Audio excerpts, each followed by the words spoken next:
Okay, so I'll get started by just officially welcoming all of you guys to Wat Tung, Sawadee Kap. Welcome, welcome. Nice to see all of you guys. Today is what we call our Pali Canon and English study group. This is an opportunity for students to study the original words of the Buddha, to be able to learn about the path to enlightenment and be able to train the mind to get to enlightenment. We start with meditation because meditation is an important training for the mind.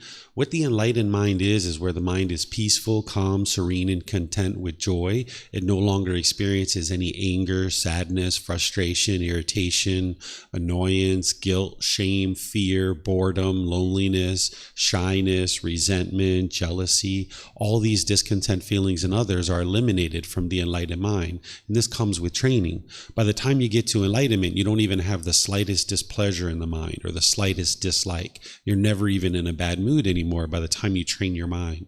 You have focus, concentration, clarity of mind, deep memory.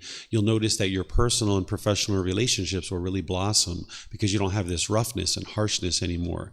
So that involves meditating, of course, but there's other teachings that you need as well. So that's why we have this study group where students can be studying the teachings of the Buddha in his own words and then come to class and get some help with those. If this is the first time you've ever studied in a class with the teachings of the Buddha, the way that we're going to study today, it's not really the common way. It's kind of not the traditional way of study. Normally what students do is they learn the foundational teachings first through like a course or retreat or different programs that we have. You learn kind of the foundational teachings where a teacher is teaching, and then maybe after 30 minutes or so opening up for questions, and then teach some more, and then open up for questions. But today I'll show you guys as we go. This is more of like a study group, but just understand it's not a traditional style of learning. It's more of a study group where we're kind of studying together, but I'll show you guys how we do that as we get started. So I'll invite you guys to join for meditation to get started, whether you're here at the temple or you're online. Welcome to all of you guys. You're welcome to join for meditation. We start with meditation by chanting. This chanting that we do, it's in the Pali language. It's not a rite or ritual or ceremony or worship. It's not prayer or anything like this. The Pali language is the language that the original teachings of the Buddha are captured in. They're in 45 volumes of books that are about this big. And we chant in these Pali language as a way to ease the mind into meditation and ease it out of meditation.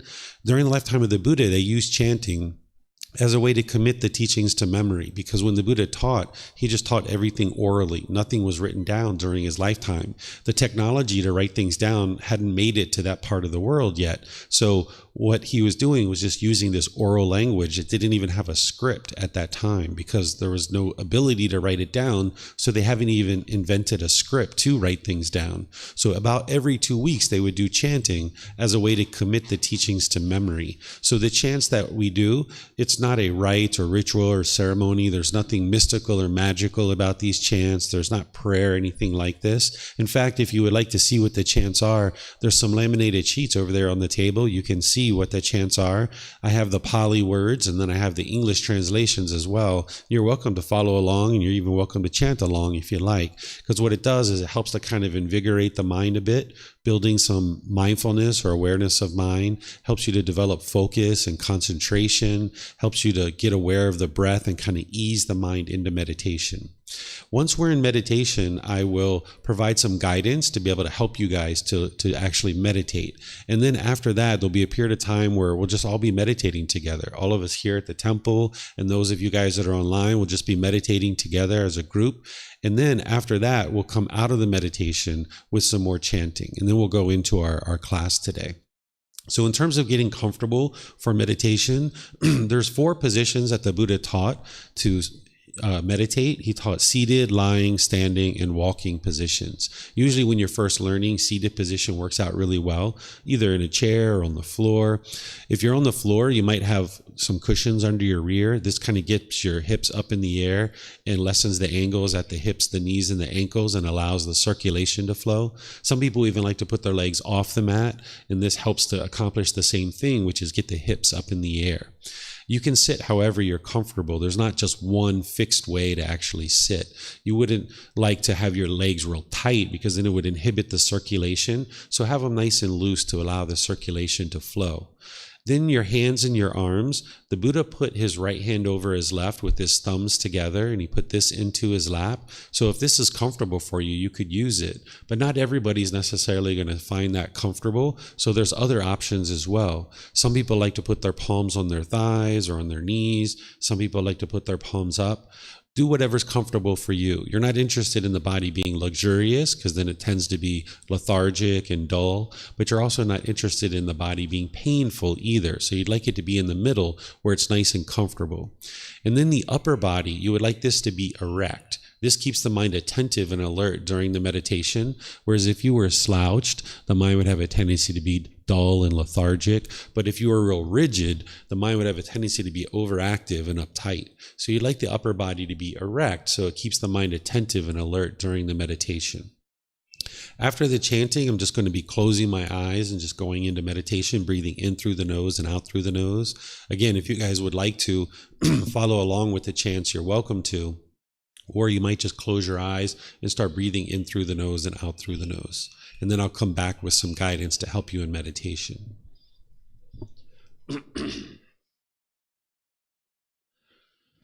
Arahang Samma Sambuddho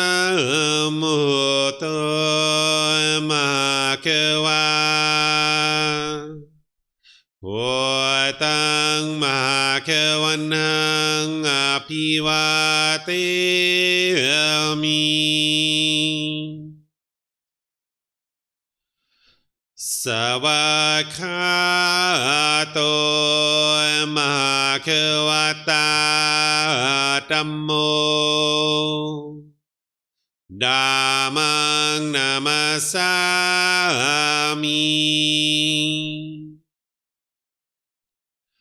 Supatipano Bhagavato Sāvaka Saṅkho Saṅghang Namami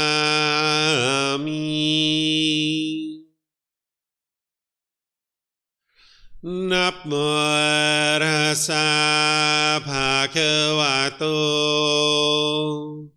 Arahato Samma Sambuddhassa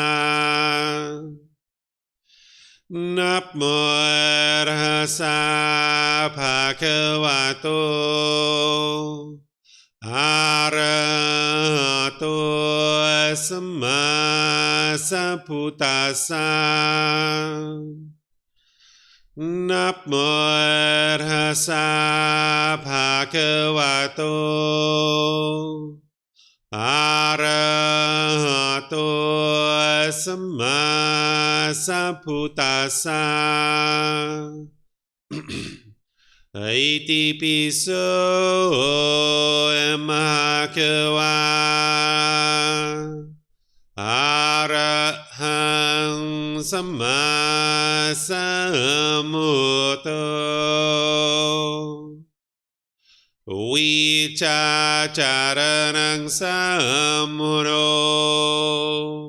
Sakato Rokavitu Anupero Purisa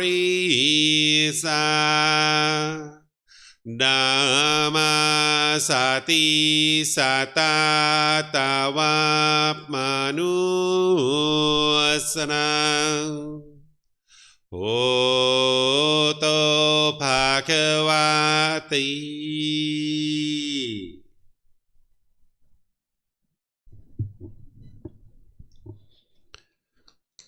Okay, with the lower body and hands and arms comfortable, and the upper body erect, just close the eyes and start breathing in through the nose and out through the nose. Here you're just looking to establish the breath. A nice, natural, steady, consistent breath. Not forced or controlled. Just a gradual inhale through the nose, experiencing the full breath. And then when you're ready, exhale out through the nose. Breathing in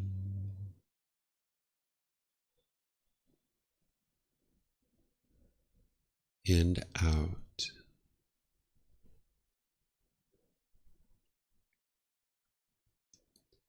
Breathing in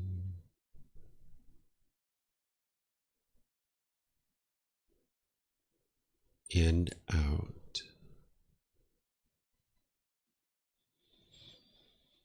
Your breath may not match up with the guidance that I'm providing, and that's okay. This is your practice. I'm just here for guidance. You can use this voice as a reminder that whenever you get to the next inhale, just breathe in gradually through the nose, establishing a nice, natural, steady, consistent breath. And then when you're ready, exhale out through the nose. Breathing in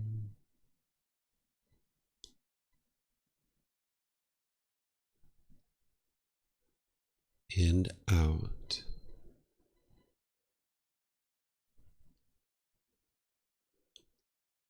Breathing in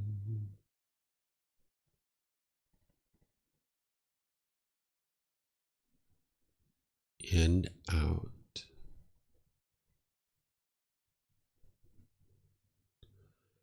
With the breath well established, start fixating the mind on the breath, either the sound of the breath coming into the nose or the sensation of air moving over the skin into the nose. The breath is the present moment. Fixate the mind on the breath, the present moment. Breathing in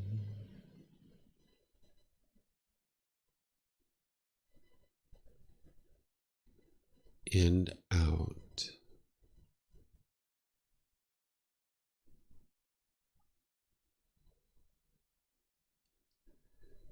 Breathing in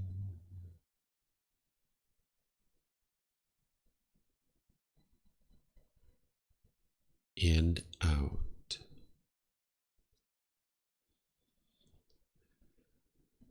With the breath well established, and the mind is fixated on the breath, whenever the mind moves off the breath, cut that off, let it go, and come back to the breath, the present moment.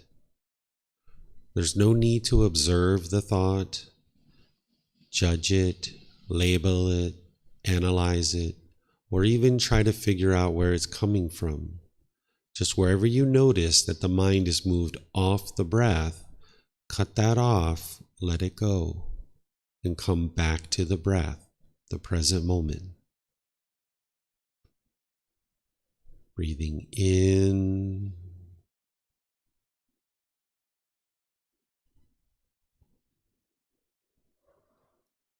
and out.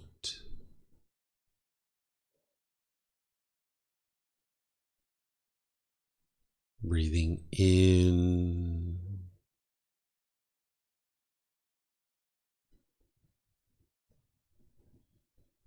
and out. I'm going to be quiet now and let you do this work of focusing on the breath, cutting off and letting go anytime the mind moves off the breath. You have nowhere to go. There's nothing to do. No one needs you right now. This is your time to focus on the breath. Breathing in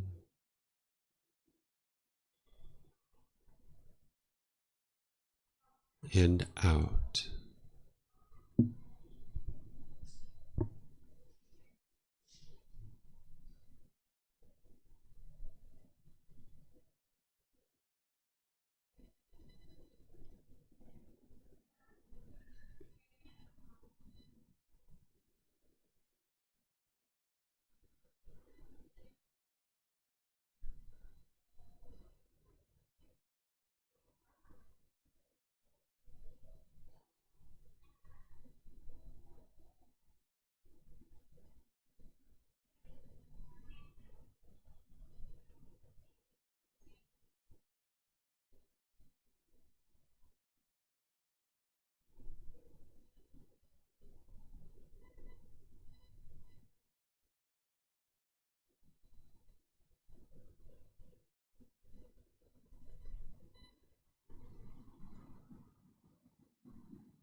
สัมมาสัมพุทโธมหาเกวา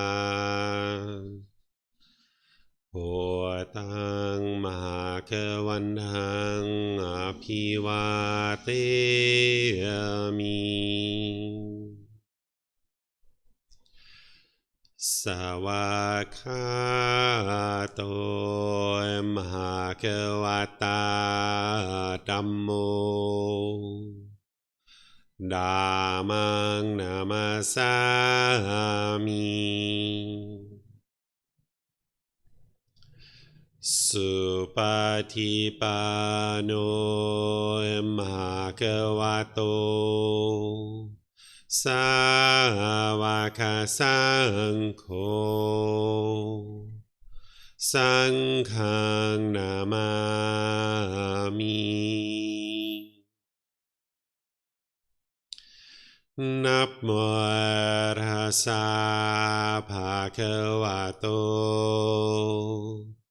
อะระหะโตสัมมาสัมพุทธัสสะนับโมตัสสะภะคะวะโตอะระหะโตสัมมาสัมพุทธัสสะนับโมตัสสะภะคะวะโตอะระหะโตสัมมาสัมพุทธัสสะอิติปิโสมหะเกวาอะระหังสัมมาสัมพุทโธวิชาจารณังสัมโมโนสัคขะโตโรกาวิโตอนุเตโรปุริสาธัมมาสติสัตตาตาวาปมานุสนังโหโตภะคะวะติ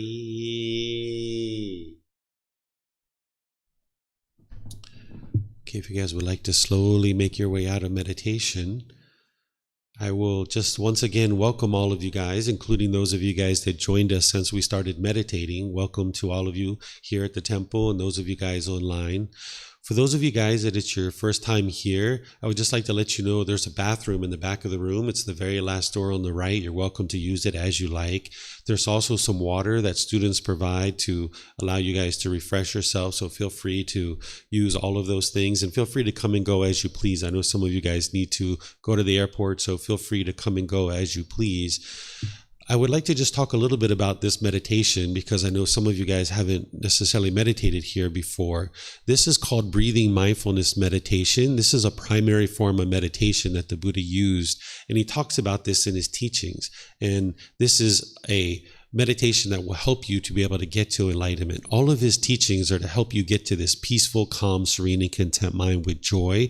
As I mentioned, eliminating these discontent feelings like anger, frustration, sadness, and others.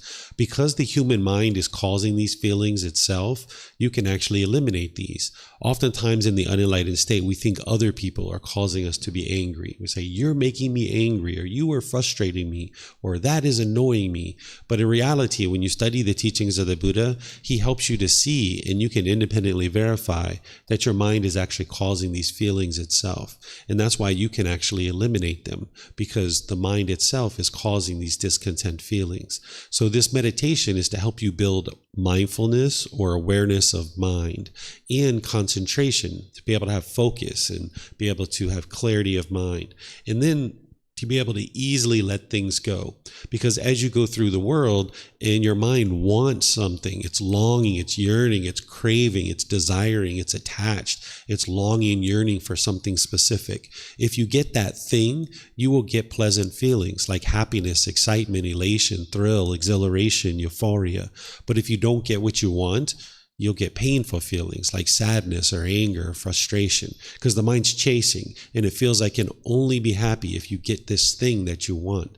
And that's why in some cases you can get what you want and you get happy. In other cases you can't get what you want because of impermanence. So therefore the mind becomes sad or angry or frustrated or some other discontent feeling, because all these things around you are impermanent. So you can't permanently get what you want. So when your mind's longing and yearning and chasing after things, you can observe that with mindfulness. If you've been training in meditation, you can have awareness of mind and be able to see that the mind is longing, yearning, and chasing something outside of yourself, trying to seek some kind of satisfaction. And you can restrain the mind and you can pull it back. And you can get to the point where you train your mind to not have what's called conditional feelings. What conditional feelings are is the mind is happy based on some condition. But that condition is impermanent. So therefore, when that condition changes, your mind moves to the sadness, anger, frustration, or other painful feelings. So for example, if it's sunny outside, you might get happy. Yay, I get to go outside and play. I'm going to go hiking. I'm going to go in the forest. I'm going to play. Oh, it's going to be so much fun. Then you go to take a shower and you come out and you see it's raining. And now you're sad or you're frustrated because you based your inner feeling of happiness on the sun, and that sun is impermanent. Now when the sun changes and it's no longer sunny, you'll move to these painful feelings of sadness, frustration, and others. And the same thing is happening whether it's like a boyfriend or girlfriend that you're with. You guys are together. When you first get together, you get all these pleasant feelings. Then when you separate and you end the relationship, then the mind is sad or angry or frustrated. Because if you allow the mind to have conditional feelings, then when you don't get those conditions met, then it's going to move to the painful feelings. So in the unenlightened mind, there's this condition has to be met, this condition has to be met, this condition has to be met, and then you'll be happy. But if those conditions aren't met, then you'll be sad or frustrated. So you can train the mind to transform this and essentially rewire the mind where you can get to unconditional happiness or unconditional joy, where you're just always joyful, you're just always happy. That's where the enlightened mind is experiencing that unconditioned happiness and joy, where there doesn't have to be a bunch of conditions met. So an enlightened being, when they wake up in the morning, they're already happy, they're already joyful. They see it's sunny outside. Okay, let's go outside and play. Let's go have some fun. Let's go hiking. You go take a shower. You come back and it's raining. Okay, it's raining. So let's see. We can go to the mall. We can go to my friend's house and spend some time. We can go out to a restaurant. I can invite some friends over. You know, what else is there to do? You know, you're not going to just be discontent because the sun is no longer there. By the time the mind's gotten to enlightenment, you can maintain your peace and joy regardless of what's going on.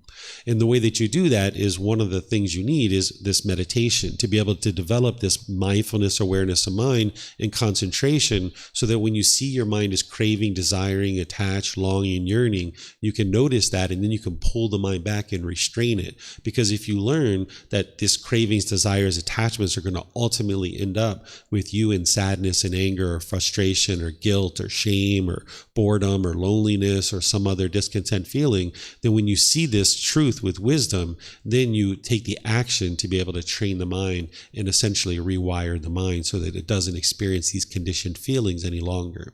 So this is what the path to enlightenment is about learning essentially how the mind functions, learning about the natural world around you. The Buddha is helping you to gain this wisdom.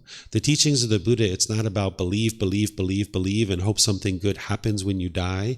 It's about learning now. It's about reflecting on his teachings now to independently verify them, and it's about practicing them now to transform the mind and uproot the conditions or the pollutions in the mind that are causing it to experience these discontent feelings. And because you're learning now, reflecting now, practicing now, you experience the results now in this life. You see the mind becoming more peaceful and more joyful as you train your mind in this way. So this breathing mindfulness meditation is one of the primary trainings that you use in order to help you retrain the mind to be able to move to this enlightened mental state. But there's other things you need as well, and that's why we have these classes and courses and retreats to be able to help people to learn all the various teachings that you need to move the mind to this enlightened mental state. So let me see if you guys have any questions on meditation or anything that I just shared, because sometimes students are building up their meditation practice, or they might have questions about what I just shared. So here at the temple, you guys can ask questions if you like. I would just ask that you use the microphone behind you there in the white bowl. That way the people online will be able to hear you. We have 2 microphones. You just turn on the mic, and then we'll be able to hear you here at the temple, and they'll be able to hear you online as well. And for those of you guys online, you can ask questions by putting it into Facebook, YouTube, or Zoom. Or in Zoom, you can electronically raise your hand and ask any questions or follow-up questions that you like. So is there any questions that you guys have here that you would like to ask? Yeah, go ahead. Break the ice. You have to turn on the switch. Hey. There you go. Okay, so I was wondering that you said that you eliminate all the negative feelings, but I thought that you can, to experience happiness and positive feelings, you also have to need the other side. So after a negative period, you get the positive period. But if you eliminate the whole negative thing, don't you need both sides, like negative and positive? I would think that you can't have positive without the negative. That's kind of my question. Yeah, this isn't actually true. You don't need these discontent feelings. What the discontent feelings are, they're conditioned feelings, meaning you're forming your inner feelings based on some condition. So if your bank account is this, you'll be happy. But then when it drops down, you're going to be sad or frustrated. But what you would like to do is be able to get to a point where no matter what's happening, you can maintain your joy throughout your entire life. This is what the enlightened mind is ultimately experiencing, is permanent peace and permanent joy. So have you ever been so excited that you tripped and fell, or you dropped something or something like this? This is because the mind's shaken up because you're so excited, right? And then on the opposite side of that, then you get angry or frustrated or irritated. And now with that anger, frustration, irritation, your moral conduct might become unskillful, where you become bitter and harsh and hostile towards people, thinking that these people or the situation is causing your painful feelings. So someone might be bitter, harsh, or hostile, or you might push a person away, or you might push a situation away, thinking that that's going to solve the problem. But it doesn't, because you just get angry or frustrated about something else. Or what the unenlightened mind might do is put its expectations on somebody and try to control somebody to do things your way. So in all of these situations where you're pushing people away, or you're pushing a situation away, that doesn't solve the problem. If you become bitter and harsh and hostile towards people, that doesn't solve the problem, because people just choose to leave out of your life. Or if you put your expectations on people, this doesn't solve the problem either, because the mind's just trying to get its cravings fulfilled. The real problem is inside your own mind, where the mind's craving, it's longing, it's yearning. So when you understand this problem, that the mind's forming these conditioned feelings, then you can train it to get to the point where it's always peaceful and always joyful, where it's not going up and down and up and down. So you don't need to keep experiencing this up and down and up and down. You can get to the point where the mind's just always joyful and always peaceful. You don't need to experience the painful feelings in order to experience unconditioned happiness or unconditioned joy. You've already experienced enough sadness and frustration in your life. You know what that stuff is, and it's not helping you in any way whatsoever. So by the time you get rid of it, then you can exist in the world harmoniously with all beings. You can be peaceful and joyful, because you're not pushing people away. You're not being bitter and harsh with people. You're not putting expectations on people. You can just love people as they are without trying to change them or convince them to do anything specific. Thank you. Yeah, you're welcome. Let me see if we have any questions here online. Let's see.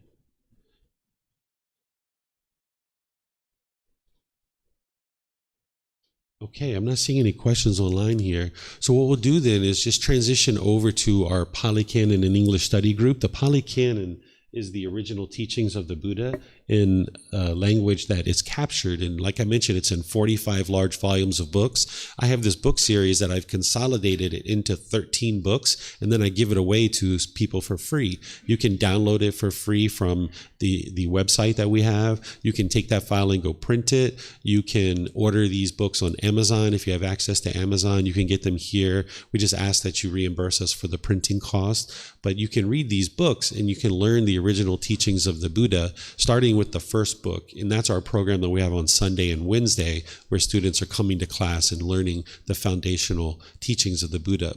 This program, it's a 1.5-year program where students are coming on Saturdays, either here at the temple or they're joining online, and we teach at 9 a.m. in the morning and 9 p.m. at night. I do the same class. I do it from home. That way, no matter what time zone you're in, you'll be able to have access to a live class. And they're all recorded for our YouTube channel, our Facebook group, on our podcast. So if you can't even make the live class, you can learn through the recordings.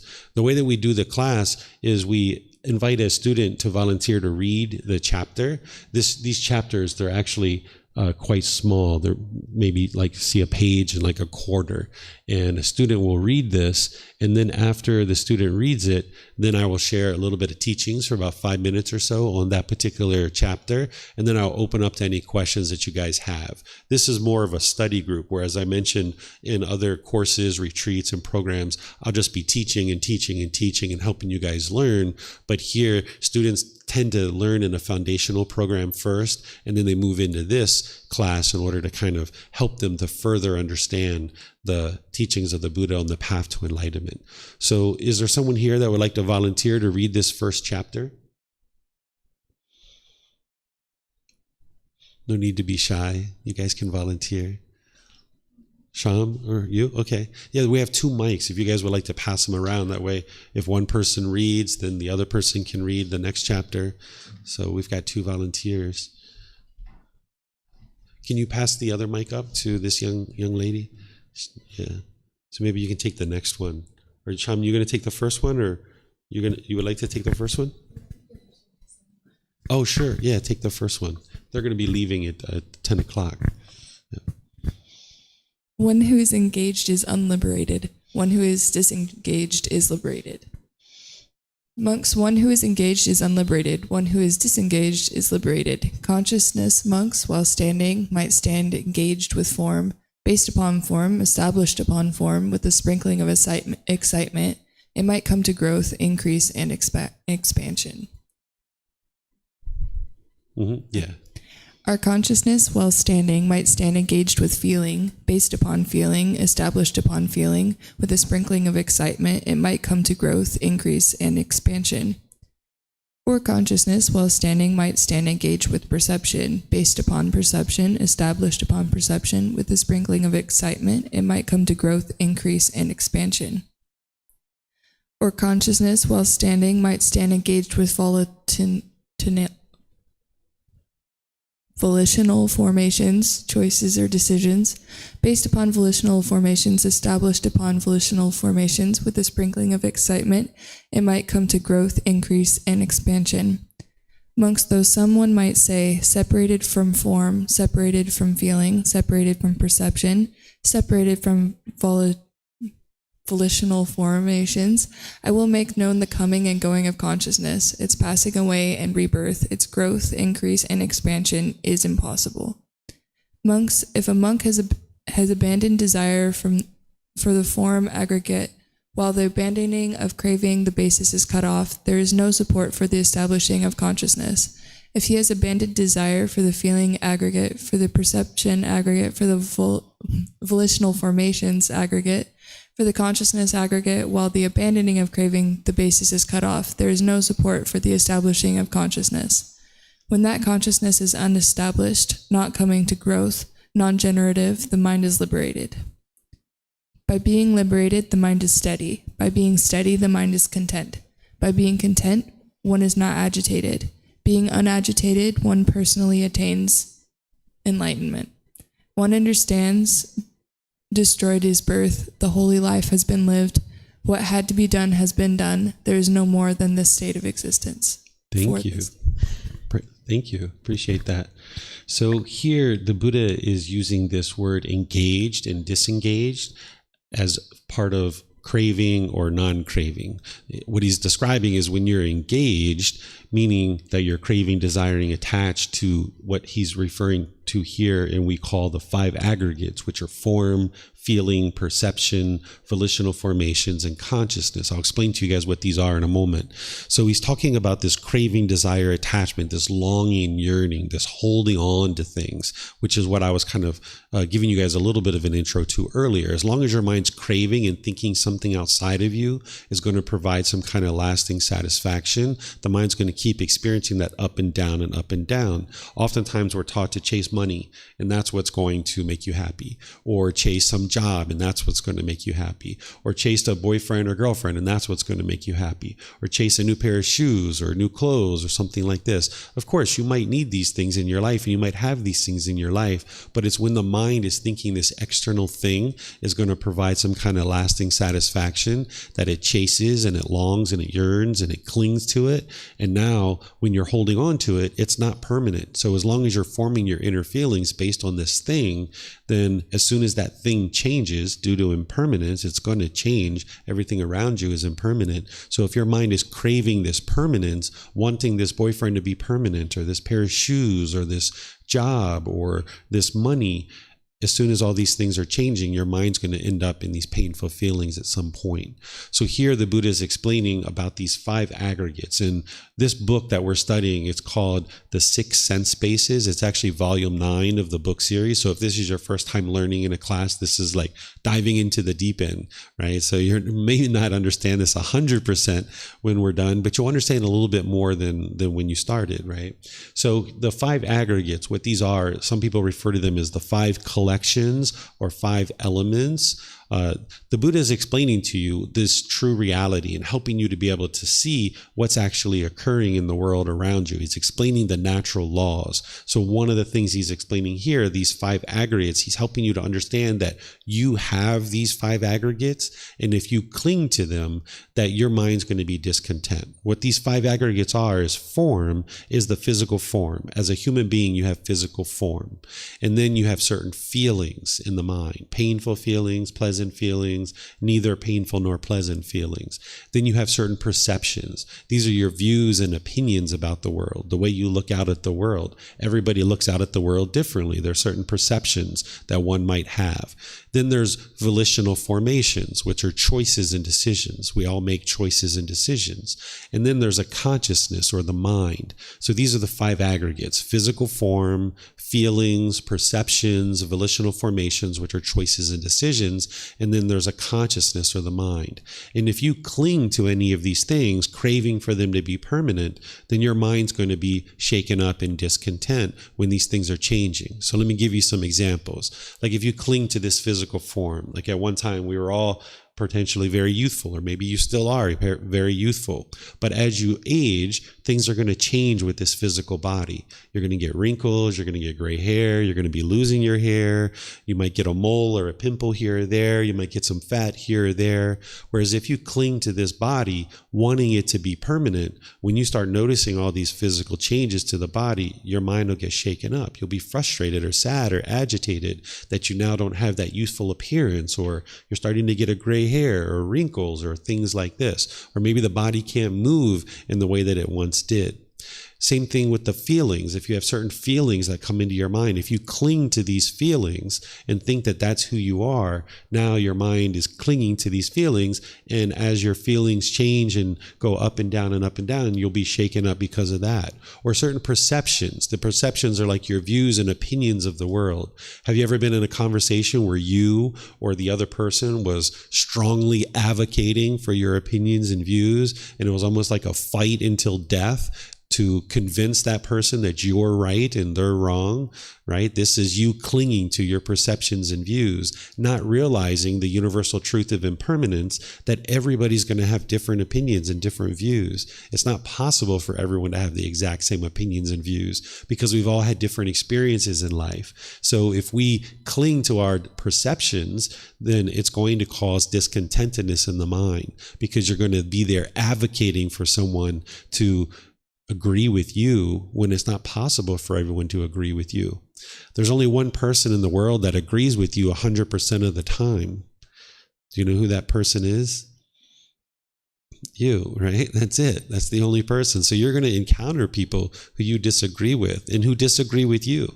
And if your friendship and your love is based on everyone has to agree with me or else I can't spend time with them, then the people you're going to be able to spend time with is going to become fewer and fewer and fewer.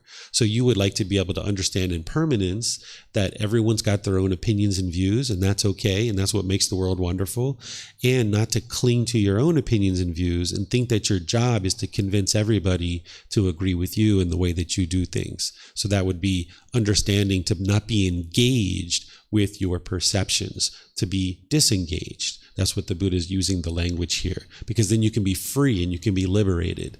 And then the same thing with your choices and decisions or your volitional formations. If you cling to your choices and decisions, it'll also cause discontentedness. Let's just say, for example, you plan to travel to Singapore and you have this idea like, yes, I want to go to Singapore, I want to go to Australia, or I want to go to Malaysia, or some other decision that you've made. And now say it's 3 months from now that you're going to go to this place.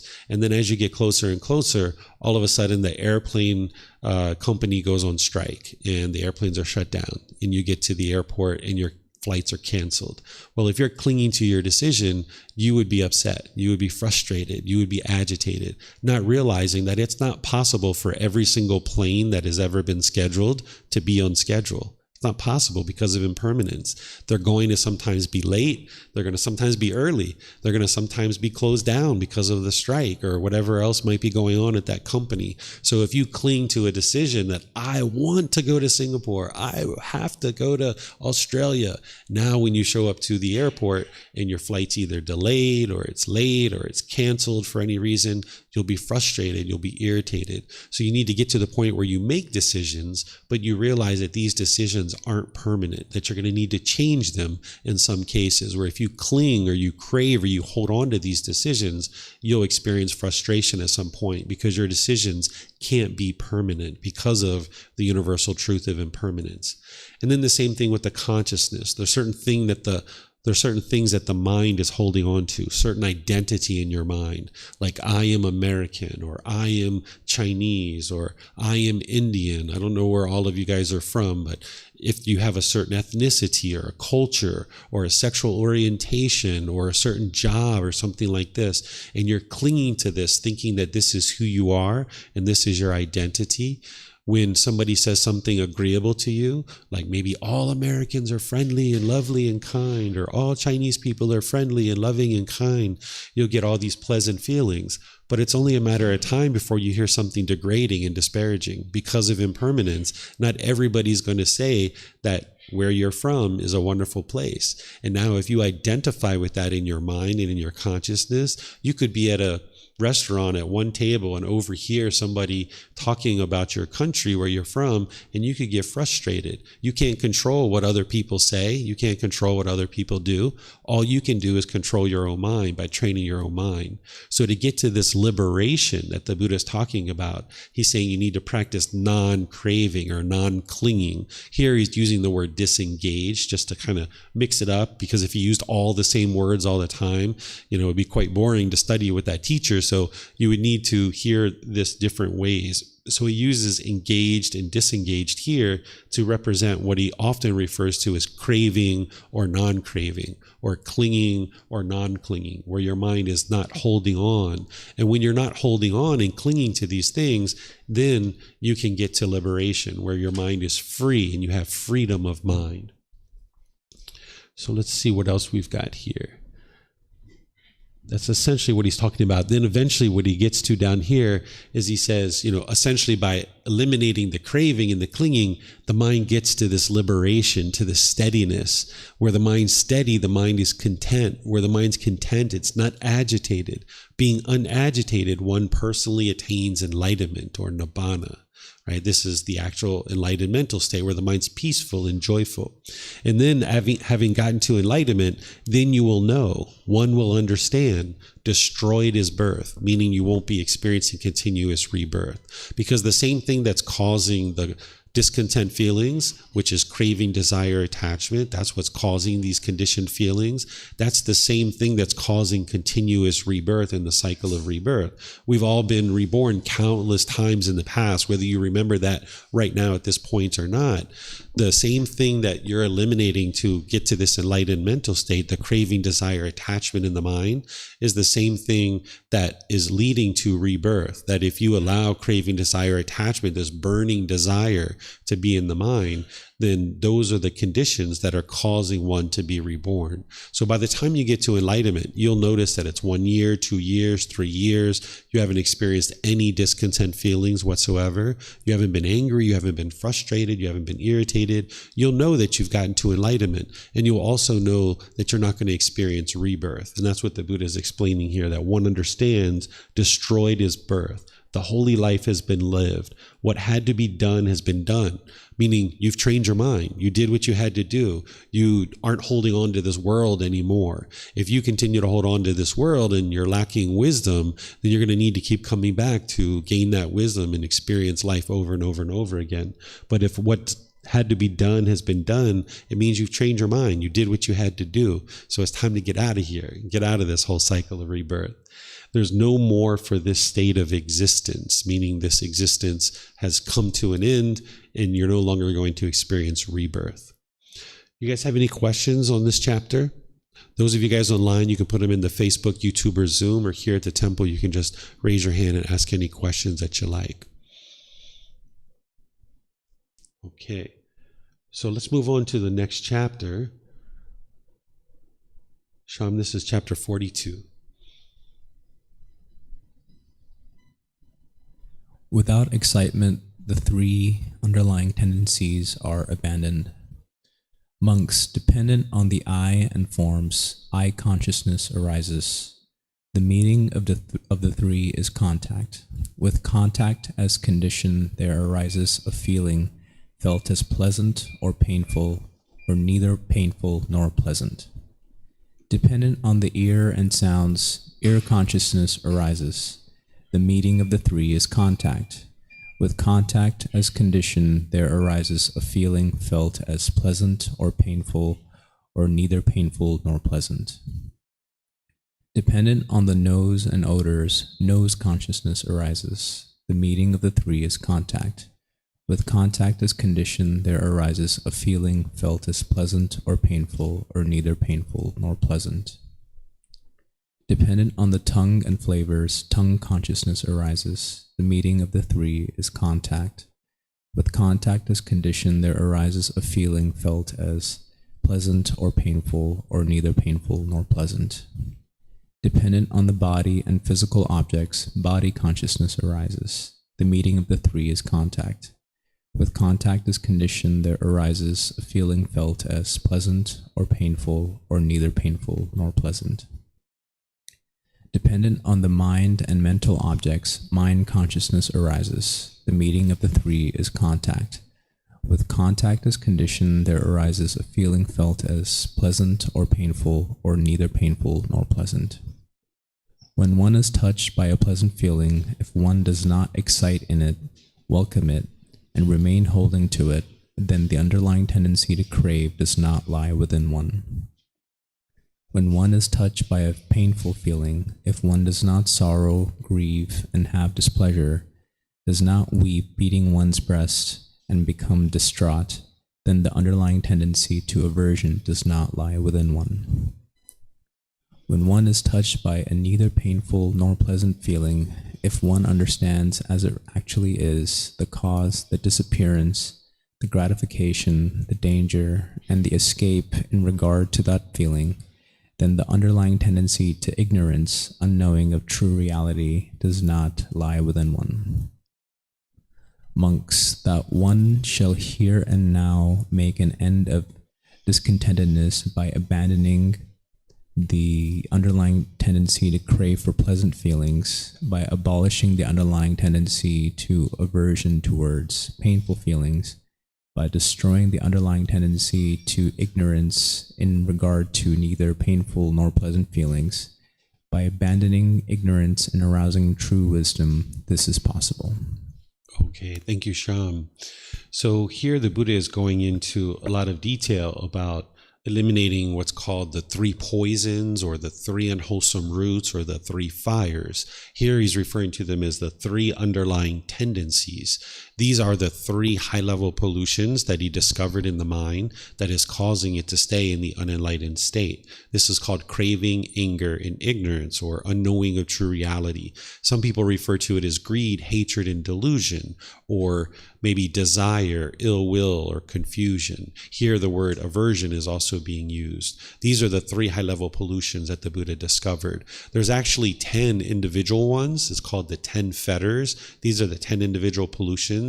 And by eliminating these from the mind, this is what actually allows you to experience the enlightened mental state. So they bubble up to these three poisons. So he sometimes references them as these three underlying tendencies, or three poisons, three unwholesome roots, or three fires.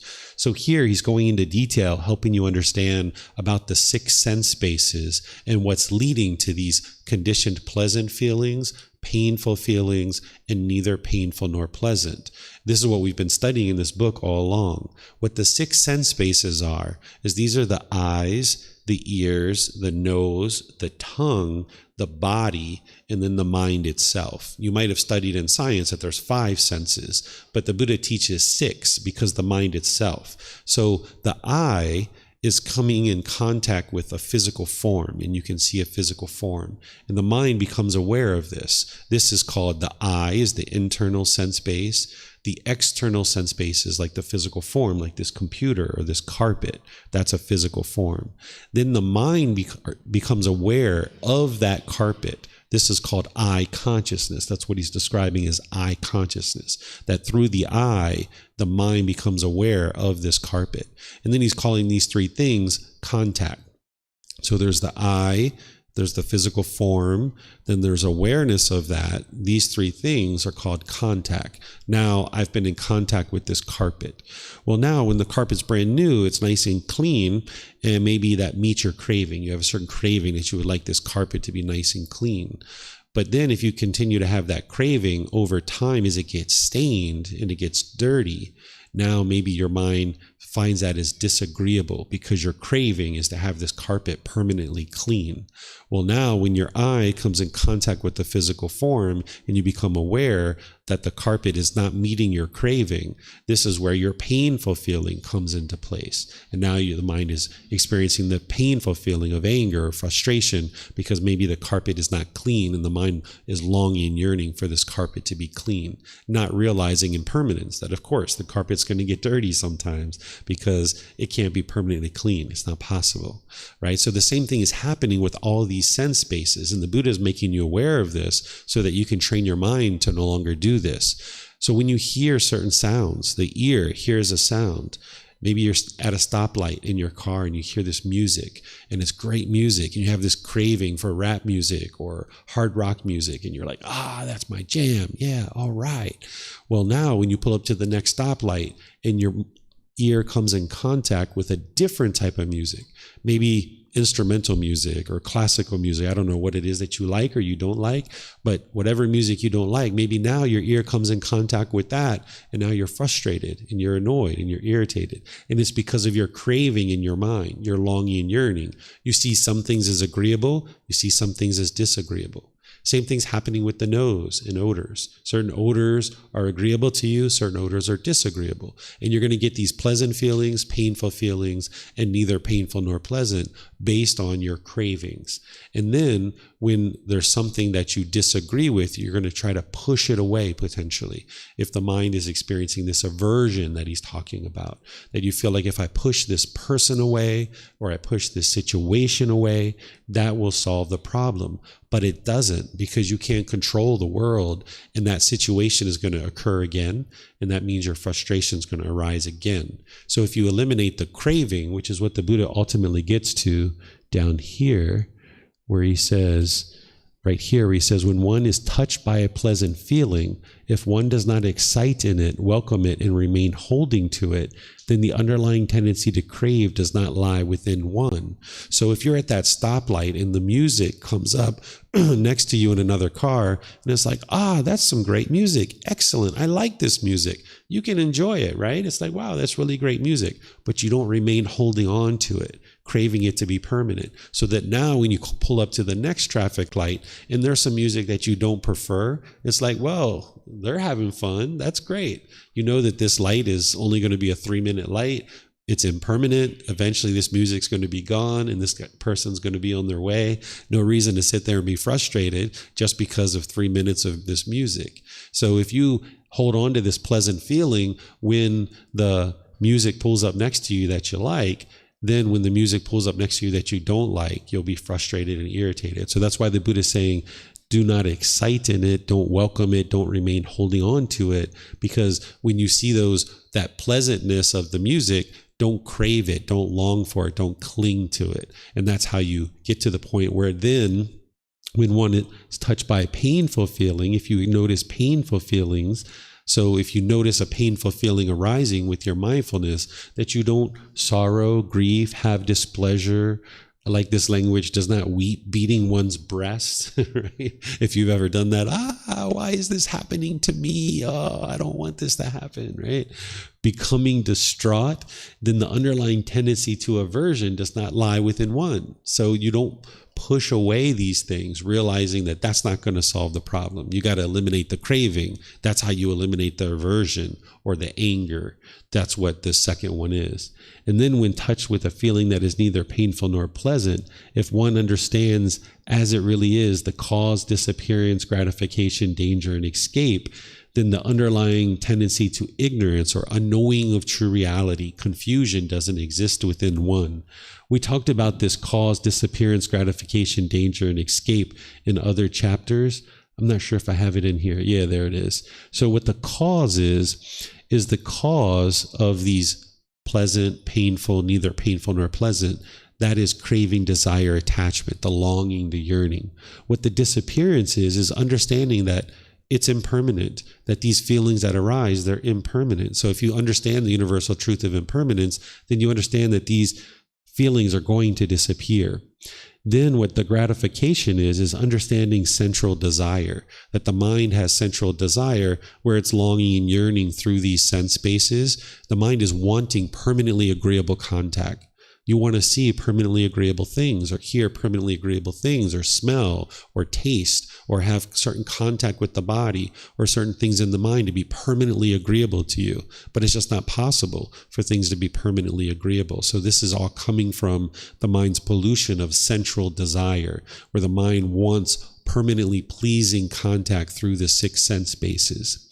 Then the danger of this central desire and all these things is that the mind's going to experience discontentedness. This is the up and down, the conditioned pleasant feelings and painful feelings, and neither painful nor pleasant.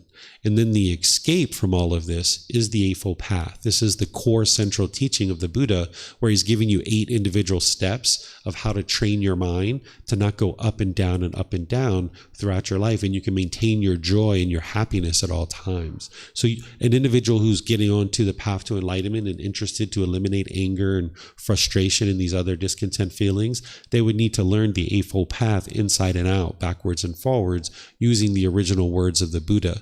And that's what the volume 1 of this book series has. And a lot of the courses and retreats that I teach, they start with the Eightfold Path, because that's what you need to get started with, because that's the escape from all of this up and down and up and down.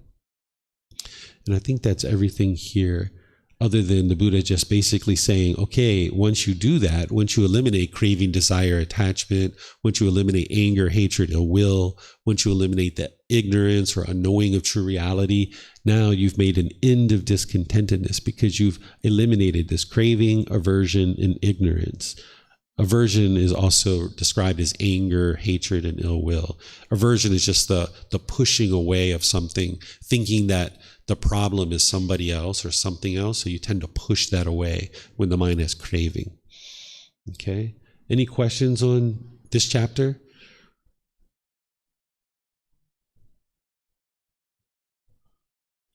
Okay, I'm not seeing any questions, so let's move on to the next one, which is chapter 43. Would someone like to read this? Sure, go ahead, Siddharth.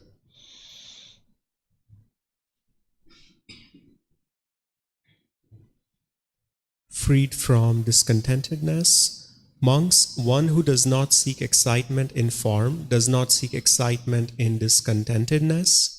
One who does not seek excitement in feeling does not seek excitement in discontentedness. One who does not seek excitement in perception does not seek excitement in discontentedness. One who does not seek excitement in volitional formations, choices, or decisions does not seek excitement in discontentedness. One who does not seek excitement in consciousness does not seek excitement in discontentedness. One who does not seek excitement in discontentedness, I say, is freed from discontentedness. There are discourses spoken in the case of one who seeks excitement in contrast of one who does not seek excitement. Monks, one who does not seek excitement in the I does not seek excitement in discontentedness. One who does not seek excitement in the ear does not seek excitement in discontentedness. One who does not seek excitement in the nose does not seek excitement in discontentedness. One who does not seek excitement in the tongue does not seek excitement in discontentedness. One who does not seek excitement in the body does not seek excitement in discontentedness. One who does not seek excitement in the mind does not seek excitement in discontentedness. One who does not seek excitement in discontentedness, I say, is freed from discontentedness. One who does not seek excitement in forms does not seek excitement in discontentedness. One who does not seek excitement in sounds does not seek excitement in discontentedness. One who does not seek excitement in odors does not seek excitement in discontentedness. One who does not seek excitement in flavors does not seek excitement in discontentedness. One who does not seek excitement in physical objects does not seek excitement in discontentedness. One who does not seek excitement in mental objects does not seek excitement in discontentedness. One who does not seek excitement in discontentedness, I say, is freed from discontentedness. All right, thank you, Siddharth. So here the Buddha is talking about these conditioned pleasant feelings. Sometimes when people are first learning the teachings of the Buddha and they're like, hold on a second, if I get to enlightenment, I don't have excitement, that sounds boring. I don't want to do that, right? That's because you're not understanding the difference between conditioned pleasant feelings and this unconditioned joy that is in the mind. So if you're excited, and it's based on some condition, meaning like I gave the example earlier, like I'm excited because it's sunny outside, then that means you can only be excited when it's sunny outside. So if there's any other weather, you're feeling sad or frustrated or miserable. So you need to be able to get to the point where you have unconditioned joy or unconditioned happiness, where if it's sunny outside, okay, you're happy, but you're not happy because of the sun. Or if it's raining outside, you're happy, but you're not happy because it's raining. You're happy despite that it's raining. So you can be happy in any situation when you have unconditioned joy. But this excitement that the Buddha is talking about, which is really all the unenlightened mind really understands when it's first getting started on the path, because all we do in the unenlightened state is chase after this excitement. We chase things. We want this, we want that. We chase a new pair of shoes. We chase a boyfriend or girlfriend, or we chase sexual activity, or we chase some substance like alcohol or drugs or something like this, or new clothes or a new job. It's one thing after another after another. The mind just keeps chasing these different things, thinking these external things are going to provide some lasting satisfaction. And in some cases, you get what you want and you get pleasant feelings and you almost feel justified in this chase, that it was worthwhile. But then it's only a matter of time before those feelings fade away. That excitement, it's going to arise, it's going to change, and then it's going to fade away because it's impermanent, because it's conditional excitement.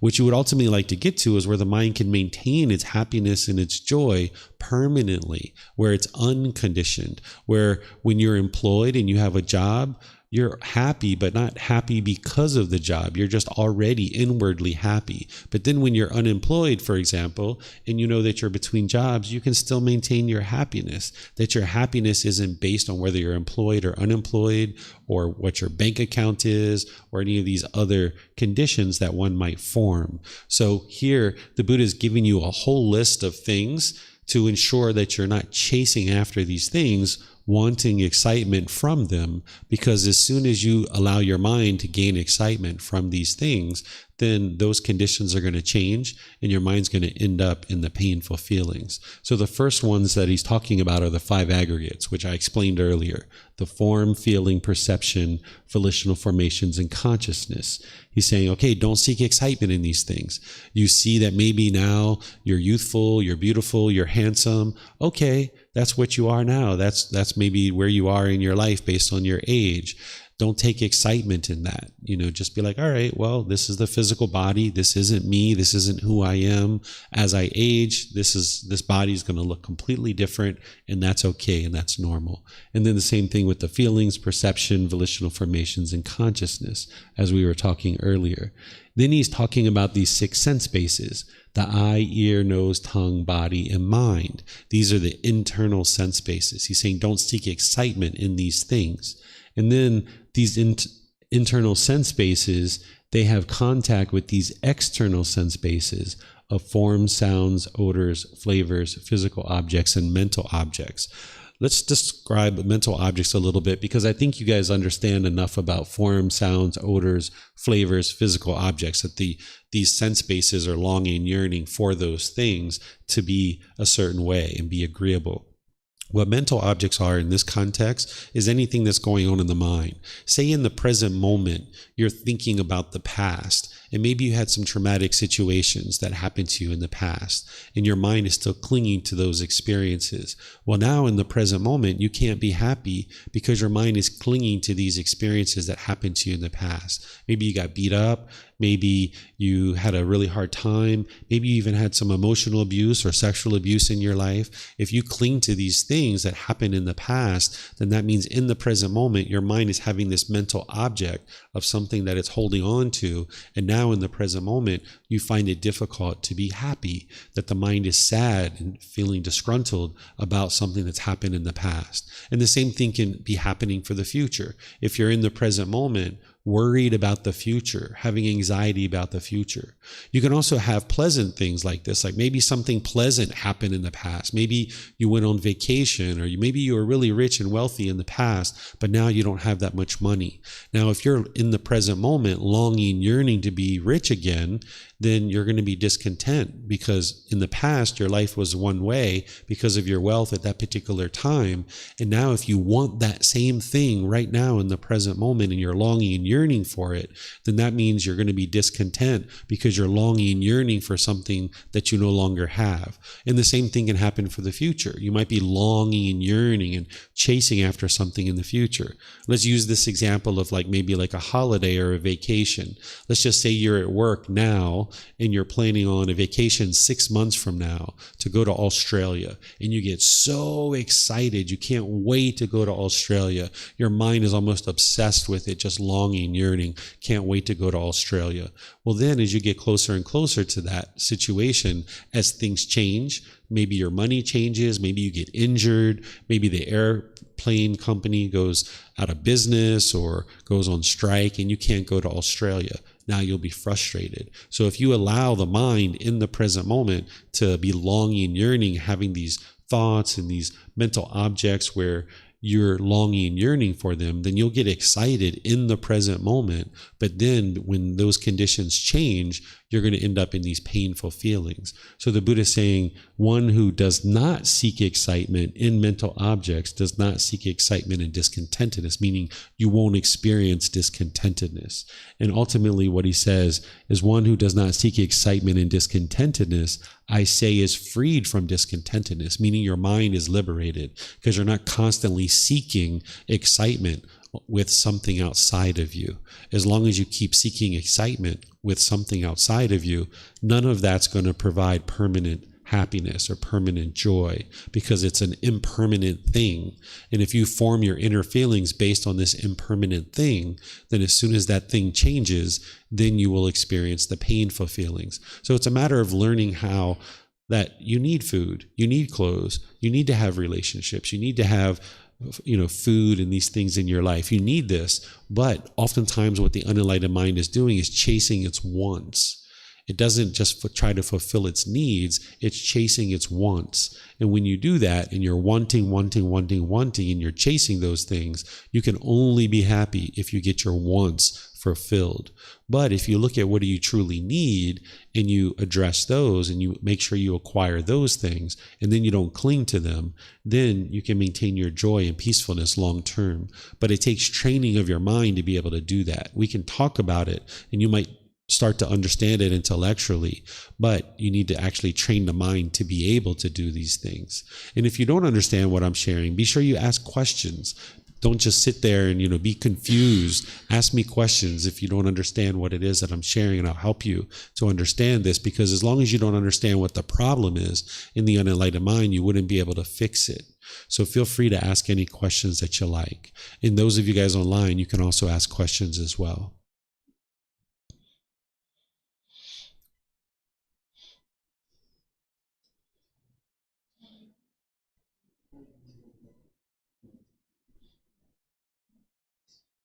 Hi? Yes.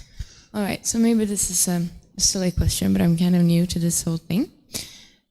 This constant joy that you're supposed to experience in this enlightened state, like where does it come from? I get that you can wake up with a feeling of like constant acceptance and like be free of cravings and needs and wants. But if you're not supposed to welcome or encourage good feelings, you're not supposed to hold on to them, where does this constant like joy come from, if you get what I mean? Because I don't think humans are just biologically happy in a way. Yeah. So where it comes from is it comes from nothing. The problem is that these painful feelings and these conditional feelings, they're coming from something. These painful feelings, these conditioned feelings, they're coming from pollution of the mind, that the mind is having conditioned feelings. And these craving, this anger, this ignorance is causing the mind to have conditional feelings. So what you're doing is you're eliminating the pollution out of the mind. And now with the mind being pure, now you experience this brightness and radiance of the enlightened mind, that it's in its natural state, which is what it's intended to be experiencing, is this enlightened mental state. But because the unenlightened mind has pollutions in the mind, now it's burdened with this craving, anger, and ignorance, and those conditioned feelings are being experienced because of those things. But when you eliminate and eradicate the causes and conditions that are causing conditioned feelings, now the mind can come into this radiance and this brightness where it's just naturally peaceful and naturally joyful.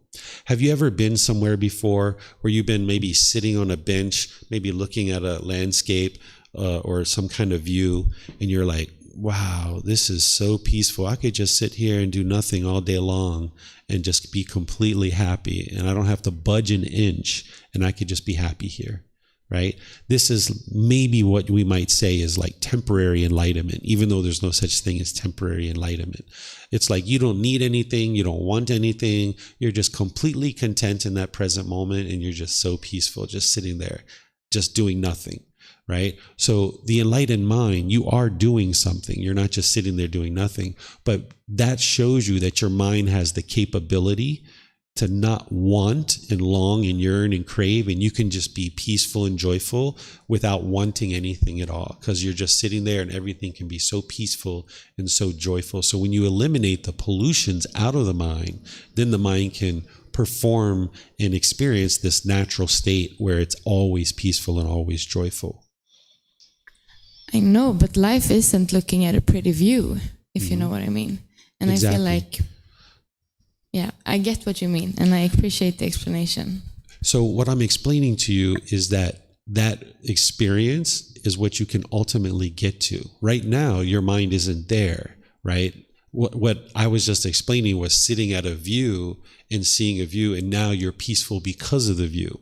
But by the time you get to enlightenment, it's permanently, whether you're looking at the view or you're driving down the street or you're walking in the hot sun or you're standing out in the middle of the rain and it's raining on you, you can maintain your peace and joy. But you're not able to see that, or you're not able to experience that as long as these pollutions are in the mind. As long as there's craving, anger, and ignorance, or this unknowing of true reality, then the mind can't experience the peace and joy because it's got these pollutions that are hindering it. So if the mind, say, always wants this body to be dry, it's craving for this body to be dry, then that means when you're standing out in the rain and you're getting wet, you'll be frustrated because the mind doesn't understand that this body can't be permanently dry. It's not possible because everything around you is impermanent. So as long as it's polluted with craving, then when it's dry, you'll be happy. But when the body's wet, you'll be angry. But if you understand impermanence and you eliminate your craving, now, okay, the body's dry, I'm happy, but I'm not happy because the body's dry, just happy. And now when the body's wet, when it's raining, I can still be happy because of course the body's wet, because it can't be permanently dry. It's going to sometimes be wet. But this wetness is also impermanent too. I can go home, I can take a shower, I can dry off, I can put on fresh clothes, and all of this is just temporary. But if the mind craves for permanent comfort, that's when it's going to be uncomfortable. So when you train your mind to be comfortable with impermanence, then you can get to the permanent joy.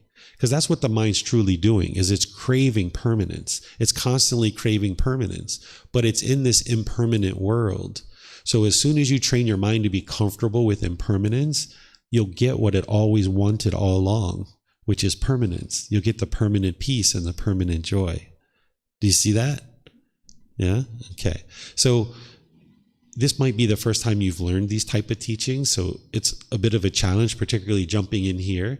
But if you start from the beginning, you can see and understand and put the pieces together that what you're experiencing now is not the ultimate state that a human being is able to accomplish. You're able to accomplish this enlightened mental state where your mind can be permanently peaceful and permanently joyful. You don't know that right now because you've never experienced it and you haven't necessarily been exposed to it. But if you take time to learn it and understand it and train your mind, you'll be able to see that your mind has this ability to do this. You're welcome. Question? So the mental objects that are part of the 6 external sense bases, could those be thought of as thoughts, and then like a subset of them are the 10 fetters? Yeah, so this word mental objects, it's used differently in different contexts. So when we're talking about the 10 fetters, or even craving, anger, and ignorance, this is where I refer to mental objects as a deeply rooted container that's in the mind. And even when we talk about like the 4 foundations of mindfulness, you're learning about these mental objects that are like deeply rooted containers, like ill will or conceit or central desire. All of those 10 fetters are mental objects. But then the Buddha also uses this term, or at least we're using the term mental objects in this context, which can be thought of when you're talking about the 6 sense bases as like a thought or thinking or anything that's going through the mind. So here it's used a bit more loosely, where in the fetters it's more of this deeply rooted container in the mind. Thank you. Yep. Christopher.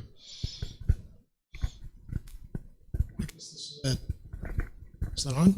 Yep. Yeah. I think Okay. so. This is sort of an interpretation that I'm getting, that I want to ask you if it's more or less correct. And and it's because the 6 sense bases, as you said, we typically think of 5 senses, and the Buddha talks about all of these things that happen through contact, that are the interaction between something internal and something external, such as flavor, which is it's not necessarily inherent to a certain type of food or anything else. It's our way of perceiving it. And the same is said to be true about color, or maybe sound as well. That is thought within Buddhism then perceived as not necessarily something internal to us, but the mind the mind's interaction with something outside, with something we've heard, or with some experience that we've had. Is that a correct interpretation of what thought actually is? As I'm sorry, to sort of elucidate more, as Westerners, we're typically conditioned to believe that our thoughts are our own, that there's such a thing as original thought, and really great thinkers are capable of producing original thought, and then the people who are not so great are just sort of parroting things they've heard before. Mm-hmm.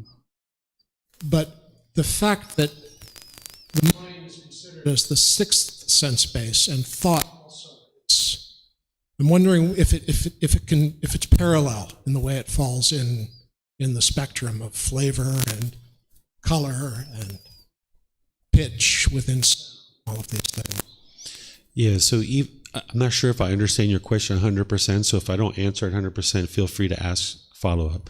So when we talk about the internal sense bases, the eyes, ears, nose, tongue, body, and mind, we talk about them as internal.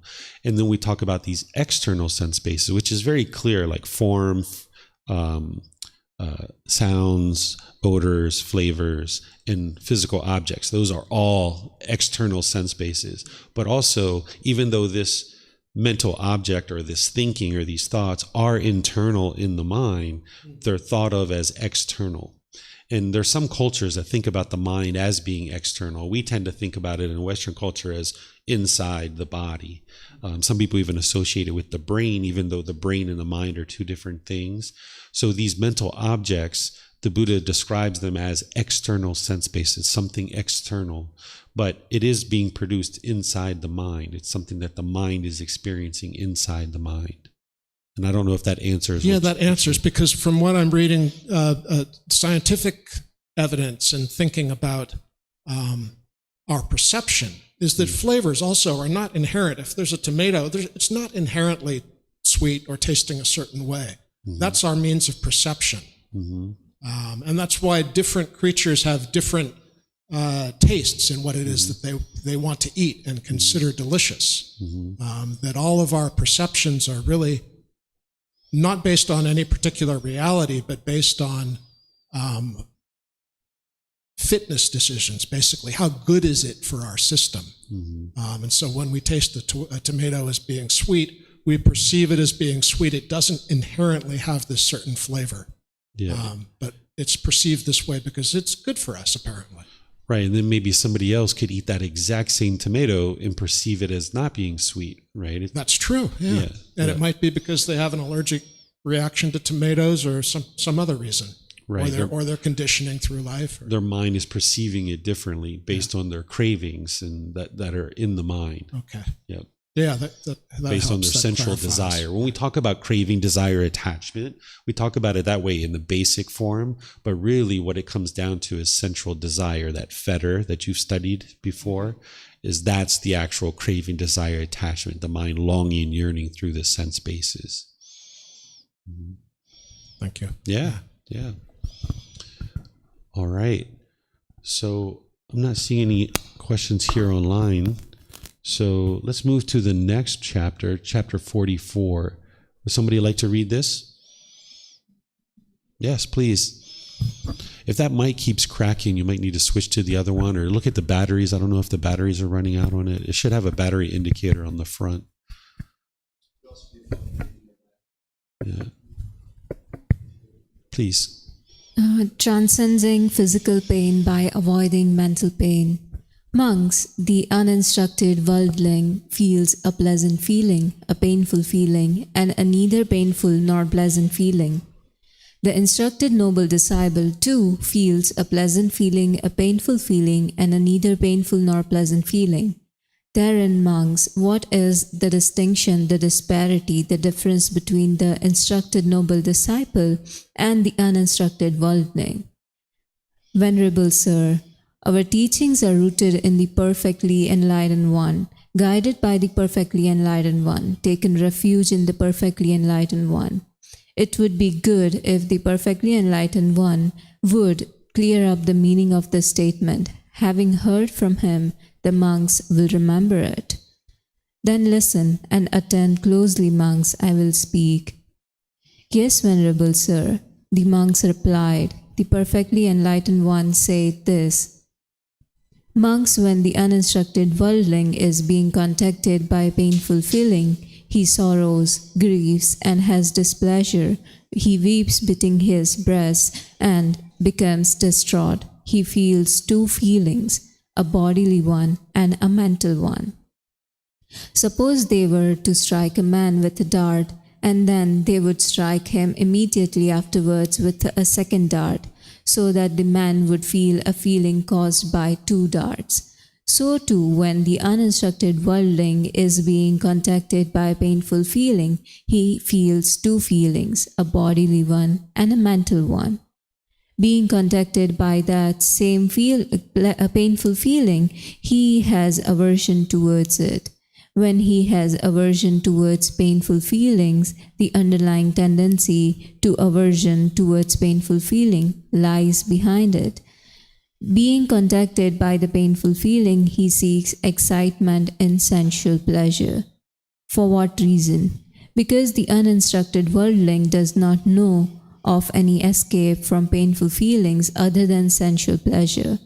When he seeks excitement in sensual pleasure, the underlying tendency to crave for pleasant feelings lies behind this. He does not understand as it really is the cause and the disappearance, the gratification, the danger, and the escape in the case of these feelings. When he does not understand these feelings, the underlying tendency to ignorance, unknowing of true reality, in regard to neither painful nor pleasant feelings lies behind this. If he feels a pleasant feeling, he feels attached. He feels it attached. If he feels a painful feeling, he feels it attached. If he feels neither painful nor pleasant feeling, he feels it attached. This, monks, is called an uninstructed worldling, who is attached to birth, aging, and death, who is attached to sorrow, grief, pain, displeasure, and despair, who is attached to discontentedness, I say. Let me just pause you here. I'm going to explain what's going on, and then I'll let you read the rest of it, because this is a little bit of a longer one, and it helps you to understand it in sections. So the Buddha's talking about this uninstructed worldling, and he's about to talk about an instructed noble disciple. What he's referring to as an uninstructed worldling is this is someone who's off the path to enlightenment, someone who doesn't understand the path to enlightenment in his teachings. And he's saying this person is going to experience feelings of pain differently than someone who's instructed, someone who has guidance and understands what the mind's doing. So the first thing that he's talking to you about is this uninstructed worldling, someone who doesn't understand his teachings and the path to enlightenment and what's going on in the mind. He's saying when you experience physical pain in the unenlightened state and without training, it's like getting hit with two darts. You get hit with the first dart, which is the physical pain, like say you stump your toe. And then when you stump your toe, then there's this second dart, which is like the mental anguish, where the mind becomes agitated and frustrated and irritated and angry. Right? These are the two darts, and that oftentimes heightens the agitation in the mind because of that mental anguish. And now experiencing those painful feelings, what the uninstructed worldling is going to do is now immediately start craving and having sensual pleasure. And that's the way to get away from these painful feelings for an uninstructed worldling, is to crave through sensual pleasure in order to get these pleasant feelings. So let me give you an example. Not only hitting your foot and stumping your toe and then immediately getting angry, that's the two darts. But let's just say you go to work and you have a really hard day at work because you're craving, and now you experience all these painful feelings of frustration. Someone might come home and have an alcoholic drink or some kind of alcohol or drugs in order to get to the pleasant feelings. Or they might have sex in order to get to the pleasant feelings. Or they might do gambling or shopping, that the mind in the uninstructed worldling that doesn't understand craving, desire, attachment, the only way that the mind knows how to get to something that it feels somewhat comfortable is to get back to those conditioned pleasant feelings, and it knows how to do that through craving. So if you're uninstructed, when you experience painful feelings, the mind is then going to crave through central desire to get to the pleasant feelings. But this just keeps the cycle going around and around and around, because you're craving to get to pleasant feelings. And then when you don't get your pleasant feelings, the mind ends up in painful feelings. So now the mind experiencing painful feelings, it starts to crave again. And now it chases the cravings. And now it either gets what it wants, which it gets pleasant feelings, or it doesn't get what it wants. It's going to ultimately end up in the painful feelings. And it just is this cycle that keeps going around and around and around. And if you're experiencing this, or you have experienced this, then you know that when you get hit with that first dart of physical pain, some kind of physical pain, that the body is then experiencing that physical pain, and then there's this mental anguish that goes along with it. The stumping of the toe is a good example of this. If you stump your toe on something, you feel the physical pain, but then however many seconds later, womb, now the mental anguish comes into the mind, and now it heightens the physical pain. But now the Buddha is going to explain to you what an instructed noble disciple, or a student who's studying his teachings very deeply, is going to experience. When you experience physical pain, it's not going to be the same. That when you experience the physical pain, you're not going to immediately crave and long and yearn for pleasant feelings, because you're going to understand the things that he's talking about here, which is, where is it at? This gratification, the cause, the gratification, the danger, in the escape. But in the unenlightened state, you don't understand the cause, the disappearance, the gratification, the danger, the escape. But now he's going to explain what an instructed noble disciple will understand. Monks, when the instructed noble disciple is contacted by a painful feeling, he does not sorrow, grieve, and have displeasure. He does not weep, beating his breast, and become distraught. He feels one feeling, a bodily one, not a mental one. Suppose they were to strike a man with a dart, but they would not strike him immediately afterwards with a second dart, so that the man would feel a feeling caused by one dart only. So too, when the instructed noble disciple is contacted by a painful feeling, he feels one feeling, a bodily one, and not a mental one. Being contacted by that same painful feeling, he has no aversion towards it. Since he has no aversion towards painful feelings, the underlying tendency to aversion towards painful feelings does not lie behind this. Being contacted by a painful feeling, he does not seek excitement in sensual pleasure. For what reason? Because the instructed noble disciple knows of an escape from painful feelings other than sensual pleasure. Since he does not seek excitement in sensual pleasure, the underlying tendency to crave for pleasant feelings does not lie behind this. He understands as it really is the cause and the disappearance, the gratification, the danger, and the escape in the case of these feelings. Since he understands these things, the underlying tendency to ignorance, unknowing of true reality in regard to neither painful nor pleasant feelings does not lie behind this. If he feels a pleasant feeling, he feels it detached. If he feels a painful feeling, he feels it detached. If he feels a neither painful nor pleasant feeling, he feels it detached. This, monks, is called a noble disciple who is detached from birth, aging, and death, who is detached from sorrow, grief, pain, displeasure, and despair, who is detached from discontentedness, I say. This, monks, is the distinction, the disparity, the difference between the instructed noble disciple and the uninstructed worldling. The wise one, learned, does not feel the pleasant, the painful mental feeling. This is the great difference between the wise one and the worldling. For the learned one, who has comprehended the teachings, who clearly sees this world and the next, desirable things do not provoke his mind. Towards the undesired, he has no aversion. For him, attraction and repulsion no longer exist. Both have been extinguished, brought to an end. Having known the dust-free, sorrowless state, the transcender of existence rightly understands. Okay, thank you, Kushi. So here, the instructed noble disciple is somebody who's deeply learned the teachings of the Buddha. They are not yet enlightened necessarily, but they're very far along in their journey. They understand craving, desire, attachment. They understand the universal truth of impermanence. They understand discontentedness. They understand central desire. They understand the Eightfold Path. So now when that individual experiences a painful bodily contact, like you stump your toe, they already understand that that pain they're experiencing is impermanent. It's not going to be permanent. Their mind isn't craving for this body to be permanently comfortable. So when they hit their toe, yeah, they feel the pain, but it's muted.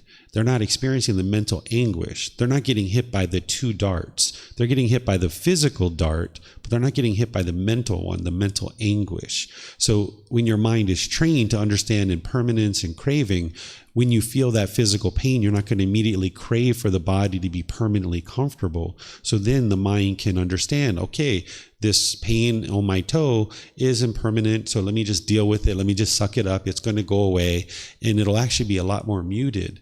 You can even get into a situation where you even have a significant bodily pain, like a motorbike accident or a car accident, and you'll experience that pain much more muted than you ever did in the past, where you maybe in the past where you have some certain bodily injury where you cut the hand or you hurt something in the body, you might have experienced a lot of mental anguish with this. That's because of the mind being uninstructed. But by the time you train your mind and you're eliminating craving, desire, attachment, you're no longer craving for the body to be permanently comfortable. So when it is experiencing discomfort or pain, then it's muted and it doesn't last as long. It's not as significant. And you can actually even maintain your joy and your peace even when the body is physically experiencing pain. And that's what he's ultimately talking about here. So he's saying the wise one, learned one, does not feel the pleasant and painful mental feeling, right? There's only the bodily one that it's experiencing. This is the great difference between the wise one and the worldling. You're only experiencing the bodily painful feeling. For the learned one who has comprehended the teachings, who clearly sees this world and the next, what he's talking about here is understanding the cycle of rebirth. By the time somebody understands the cycle of rebirth and you've independently verified it, you can see this world and you can see the next, meaning you understand that this isn't your only existence, that there's multiple existences.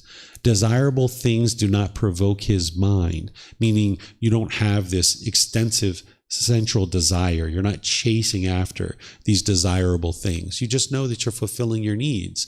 You're not chasing after central desires. And because you're not chasing after central desires, towards the undesired, he has no aversion. So if you have some kind of food that you taste and you're repulsed by it, or if you hear a certain noise, like maybe you're on an airplane and you hear a baby crying and you're repulsed by this sound, that's the aversion. You're pushing it away. But if you understand craving, desire, attachment, then you understand like, okay, I'm on this plane, this baby's crying, the baby's not going to be crying permanently, and I'm not going to be able to have permanent quiet on this plane. There's going to be sounds. There's 200 people, 300 people, 400 people on this plane. There's going to be other sounds. I can't have the sound of this airplane permanently the way that I want it to sound. But if you have craving in your mind, as soon as that baby starts crying, you'll be repulsed by it and want to push it away, and you'll get frustrated and agitated and irritated. But by the time you train your mind to eliminate craving, you're not desiring things, but you're not also having aversion and pushing things away either. Here the Buddha says it even more clearly. He says, for him, attraction and repulsion no longer exists. For one who doesn't have craving, you're no longer having agreeable contact or disagreeable contact through the eyes, ears, nose, tongue, body, or mind. It's just contact.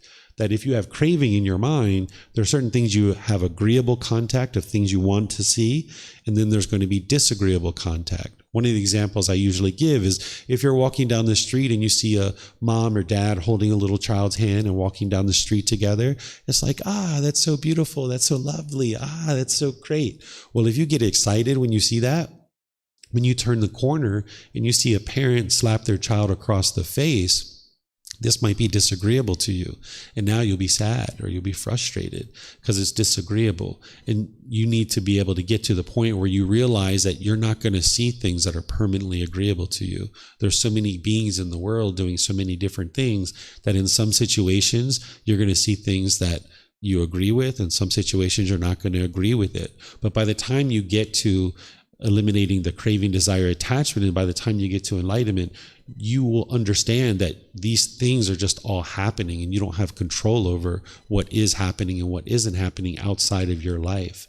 I'm not talking about what's wise or unwise, because obviously it's unwise to hit a child, but this is just a good example for you to see that you're not going to be able to see permanently agreeable things in your life. You're going to see things that sometimes you disagree with. And if every time you see something you disagree with, you get frustrated and irritated, your mind's not liberated. It's not free. It's bound up. So that means all somebody has to do is do something you disagree with and you get frustrated and irritated. Your mind's not liberated. It's not free, right? So here he says, both have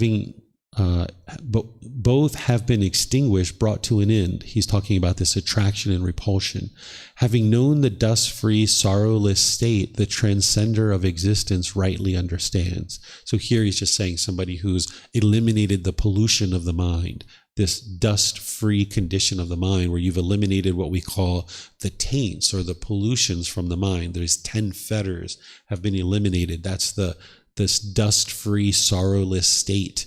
The transcending all these pollutions of existence rightly understands that you've transcended all of this pollution, because it'll be 1 year, 2 years, 3 years. Your mind will be peaceful and joyful. You don't experience any anger any longer.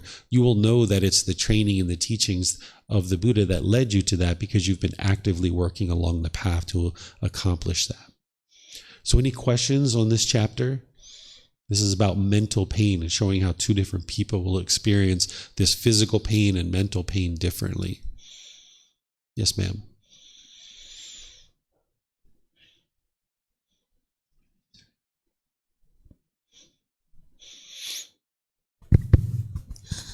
Just now you gave an example like that. When you make something you disagree with, and then you will get frustration.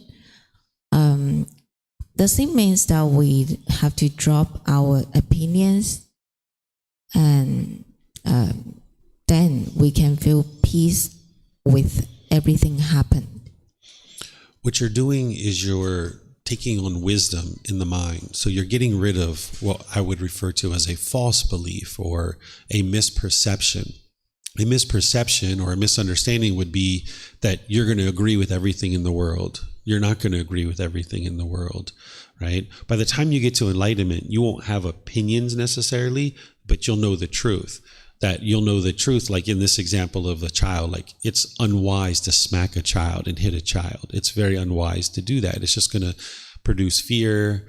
It's going to produce harm. And then as you get older as a parent, that child is going to treat you in the same way. They're going to treat you harsh and aggressive because you treated the child that way. And your karma is that it's going to come back to you. This child's going to treat you that way. So you'll get to a point, like I don't have opinions. I don't have views. I just know the truth that it's unwise to hit a child. It's very unwise. I've seen that many times. And that doesn't mean that I'm right and other people are wrong, because someone else might say, no, you have to hit your children. And that's how they learn, is by hitting them. So you also eliminate your ego or arrogance where you think you're right and everyone else is wrong. So somebody else might say, this is David's opinion, right? That David has an opinion that you shouldn't hit a child. I wouldn't call it an opinion. I just call it like, this is a wise way that one should conduct themselves. So I don't think of it as dropping opinions. I think of it as you're gaining wisdom and you're being able to see more and more true reality of what's a wise way to conduct yourself as a human being. And then having seen that cause and effect or action or result, the results of our decisions, which that's what the natural law of karma is. Having seen that very clearly, this causality, you will know what decisions, which wise decisions lead to wholesome results and which unwise decisions lead to unwholesome results. And you will just naturally make wise decisions all the time. But you won't consider those necessarily your opinions, even though other people might. You'll just know the truth because you have seen that when you're, for example, polite, kind, friendly, respectful to people, people are polite, kind, friendly, respectful to you. So you will know the truth that it's wise to be polite, kind, friendly, respectful in all situations, where it won't be an opinion of yours, but it'll be wisdom that you've acquired through seeing this cause and effect or causality throughout your life. Yep. Yep.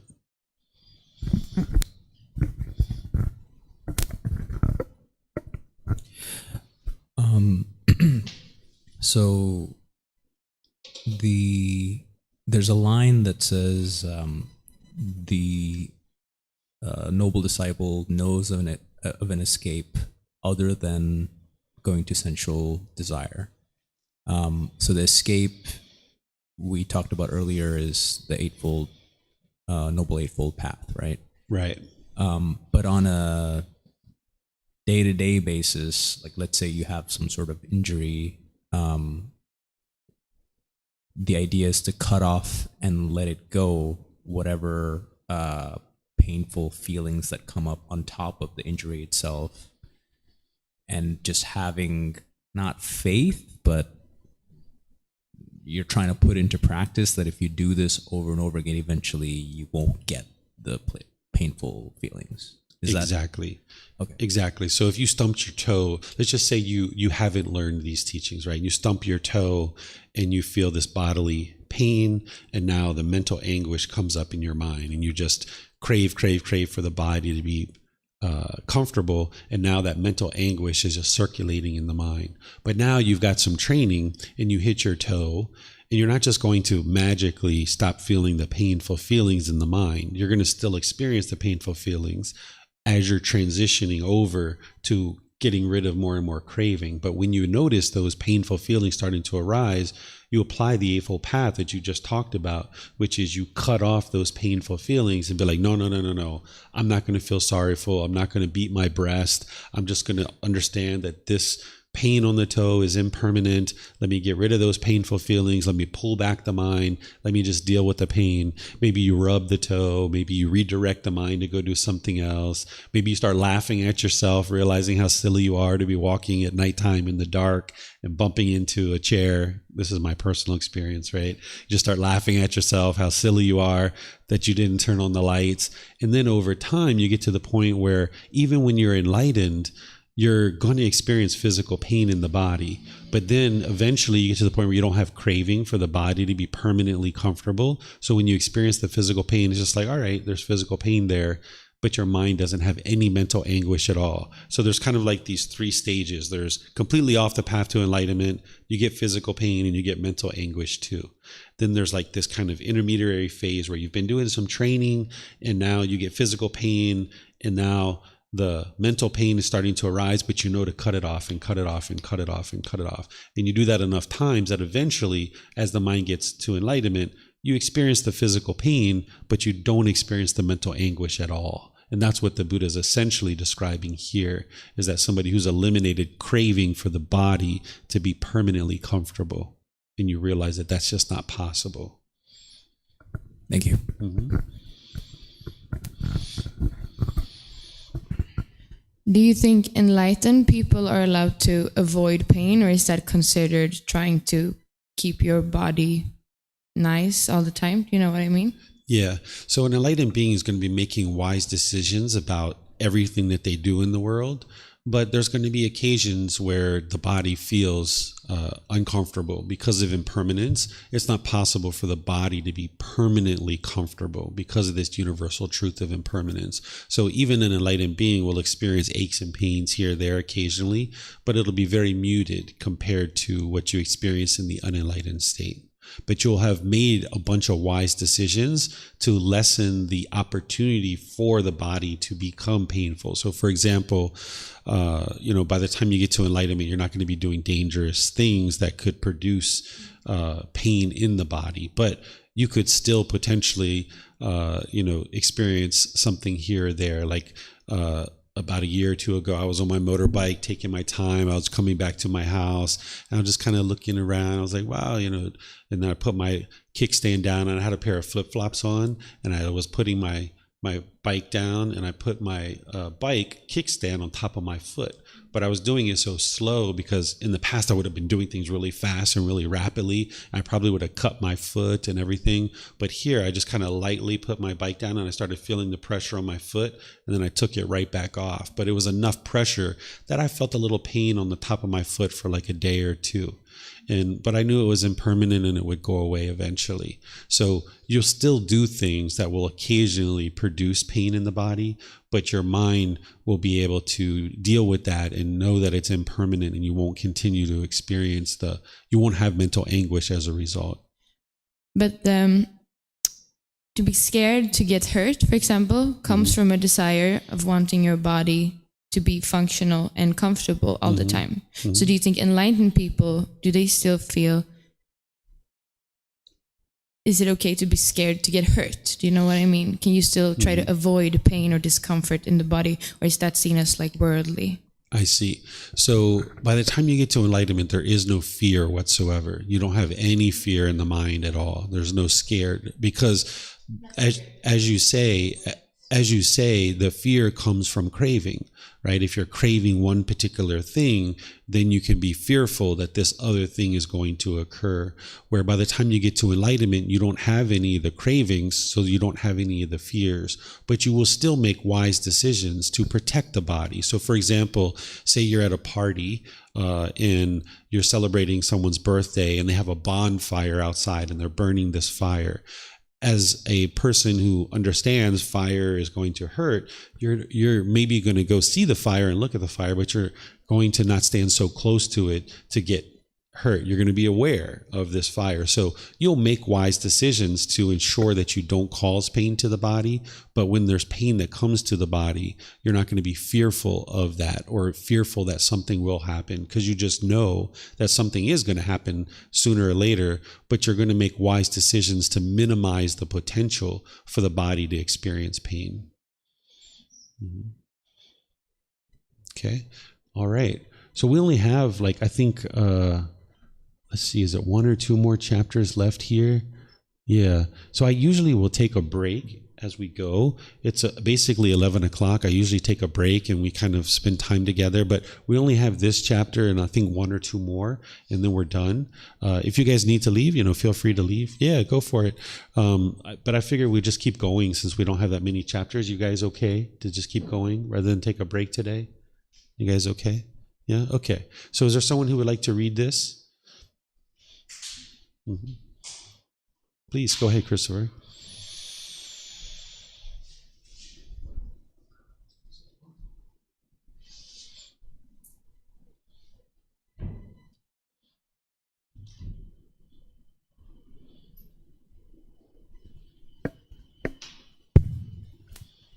Four persons found existing in the world.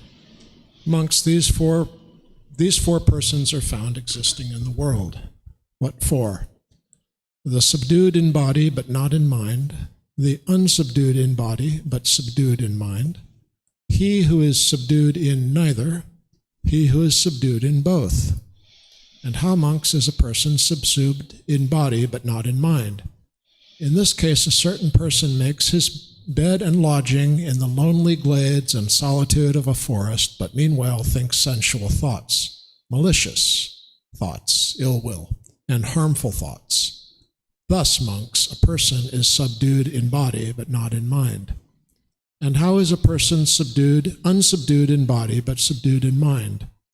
In this case, a certain person does not make his bed and lodging in the lonely glades and solitude of a forest, yet meanwhile he thinks unworldly thoughts, thoughts not malicious, ill will, not harmful. Thus, a person is unsubdued in body but subdued in mind. And how is a person subdued neither in body nor in mind? In this case, a certain person does not make his bed and lodging in the lonely glades and solitude of a forest, yet meanwhile he thinks sensual, malicious thoughts and harmful thoughts, ill will. Thus, a person is subdued neither in body nor in mind.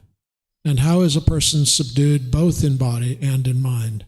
In this case, a certain person makes his bed and lodging in the lonely glades and solitude of a forest, and at the same time thinks unworldly thoughts, thoughts not malicious, ill will, not harmful. Thus, a person is subdued in both body and mind. So, these four persons are found existing in the world. Okay, thank you, Christopher. So the Buddha's going through all the different variations here, and I'm just going to focus on this last one. How is a person subdued both in body and in mind? Because this is ultimately what an individual would like to get to. What he's talking about is an individual who's comfortable with being alone. During his lifetime, the ordained practitioners would go out into the forest and they would spend elongated times alone in the forest. They would just come out in order to get food each day and go back into the forest. And this is how they train their mind to be comfortable alone. Because an enlightened being, they can be comfortable alone. They can be comfortable with other people.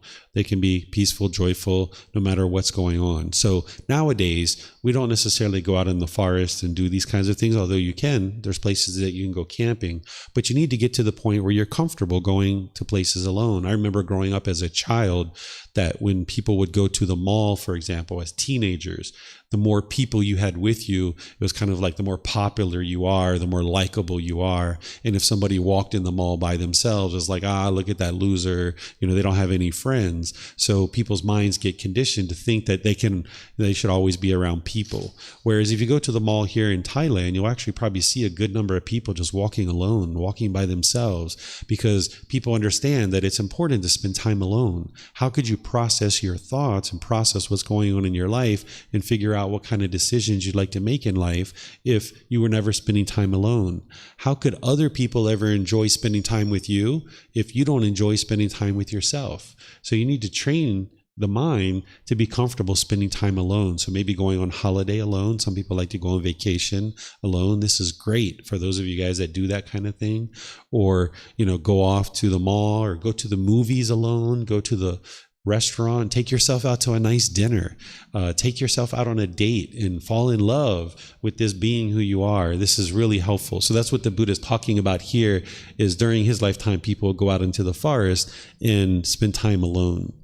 And then at the same time, thinks unworldly thoughts or thoughts not malicious or not harmful. So essentially, as you're out alone and you're noticing any of these sensual thoughts, this is what he's essentially referring to here. If you're noticing sensual desire arise, because that's usually what happens when you're alone, you might have longing and yearning for something else. You need to cut that off. Or if you have these thoughts that are malicious or ill will, you need to cut that off. Or you have harmful thoughts, you need to cut that off. So you can get to the point where you can spend time alone and be quite content and quite joyful. That's what you would ultimately like to do. So as you're alone, if you're noticing unwholesome thoughts arise, you would like to cut those off and ultimately get to the point where you're completely content and joyful spending time alone.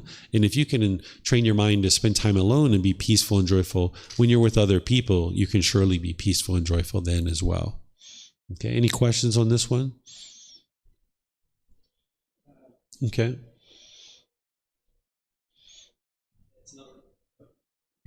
It's not really a question, but I found it interesting what you said about training on being alone, because I'm currently traveling in Thailand alone as well. Wonderful. And I noticed that I'm also observing my feelings, and when I'm sitting alone in a restaurant and like, how do I feel alone? I'm very I kind of feel that training of being alone. I like how you say that, because it feels like on my trip on Thailand, I'm actually kind of doing that as well, like being comfortable with being alone, and also because I also observing like the need of being with people, and then I'm like, but it's okay with being alone. Telling to myself, it's not really a question, but I just thought it's interesting. I like it. Yeah. Yeah, this is exactly what you would like to do, right? Like if you're typically around a lot of people and the mind's comfortable with that, okay, well now let's train the mind to be comfortable alone. Yes. And that's what you're doing. So usually what you do is you put the mind in the situation that it's uncomfortable with.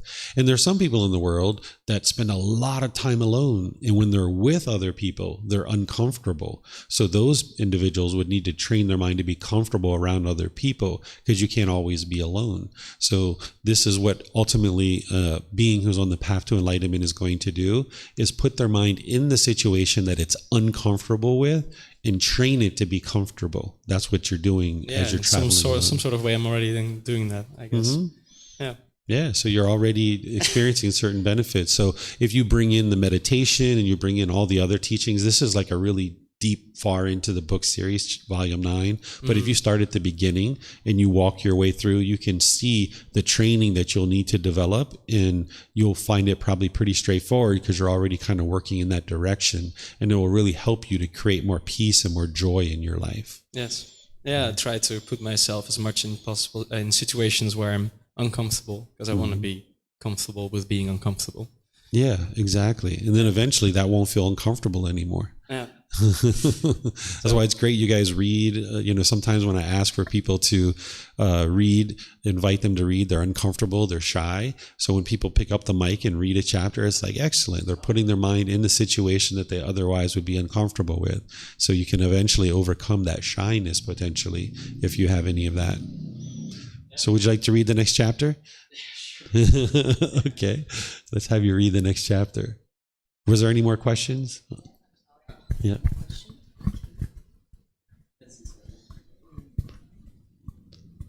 About the desire. Yeah, I remember that you told us that you need to think about what you need, not what you want. Yeah. And about the desire, like you take yourself out for a date. Is that a desire? I think that's something I want to do instead of something I need to do. So what I'd like to ask is, how should I deal with the desire and behind that, and what I need the desire to take for me, like happiness or joy? How should I deal with that? I mean, I don't know how to put the conditional thing aside and make myself happy. Okay. So you guys haven't studied in the foundational programs that I teach, because I define craving, desire, attachment, wants, expectations, all these things. And I define it as a mental longing with a strong eagerness, chasing after the objects of your affection. The mind's being pulled towards something. It's like the mind thinks the next new shiny object waiting around the corner is going to provide some kind of lasting satisfaction. That's what a craving, desire, attachment is, a longing and a yearning. So that's a desire, right? A craving and attachment. What I was talking about, like taking yourself out to dinner, this is something that you need to do in order to train your mind to be alone and be comfortable with that. That's a need more than a want.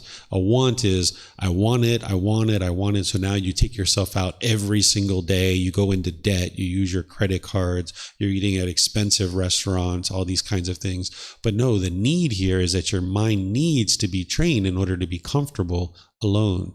So whether it's going out to dinner, whether it's going to a park by yourself and going for a walk by yourself, whether it's going to the movies, these are things that you need to do in order to train the mind to be comfortable. And that's what you would like to do, is pursue your needs in life rather than your wants, because your wants are coming from that longing, that desire, the chasing after the objects of your affection. You got it? Yeah. There's foundational teachings that you haven't learned yet that you can learn, because I have them in books and videos and podcasts and other courses and retreats. So you guys are jumping in here, which is fine. You can learn like this, right? But just understand there's some foundational things that you haven't learned yet. So it's great you're asking questions so I can help you. Yes, sir. Dedication causes the arising of wholesome states. Monks I know not of any other single thing of such power to cause the arising of wholesome states, if not yet arisen, or to cause the diminishing of the evil unwholesome states, if already arisen as dedication. In him who is dedicated wholesome states, if not yet arisen, do arise, and evil unwholesome states, if arisen, do diminish. Okay, so this is the Buddha honing in on the determination, the dedication, the diligence that it takes to be able to get to enlightenment. Because this journey to enlightenment, you're arising certain wholesome qualities in the mind, and you're eliminating certain unwholesome qualities. This is getting rid of the pollutions of the mind. And he's going to teach you, as part of the journey to enlightenment, what are those wholesome qualities you need to cultivate, and what are the unwholesome qualities you need to eliminate. One of the ones we've been talking about a lot is craving, desire, attachment. This is an unwholesome quality that the mind needs to eliminate. And the way you do that is through dedication, through determination, through diligence. If you didn't diligently apply effort to meditating each day, to coming to the temple, to asking questions, to reading books, to choosing to do retreats and courses, this is the determination, the dedication, the diligence. But also in the present moment, when you're walking through the mall and you see that brand new pair of shoes and you're like, oh, I just got to have those new shoes. Yes. And you see the mind longing and yearning for it. You got to be able to restrain the mind. You got to be dedicated to your practice. It's like a full-time job. Right? Whatever you do now for work to train your mind to enlightenment, it's like a full-time job, but you do it gradually. Gradual practice leads to gradual progress. So there's this gradual training, gradual practice, and gradual progress. And it's determination, dedication, and diligence. It's the underlying thing. That's the underlying driving force, because nobody can give you enlightenment. Nobody can give it to you. You've got to decide that you would like to do it yourself. So this is your own independent journey to enlightenment, and a teacher is just here to guide you, provide you the resources, provide you to help. But it's your determination, your dedication, your diligence is going to really take you to all the way to enlightenment. Okay, any questions on this? All right, so let's go to the last one. Usually we study 10 chapters, but this book is actually over right here at chapter 47. It's the end of the book, and we're going to start next week, volume 10. So would somebody like to read this chapter?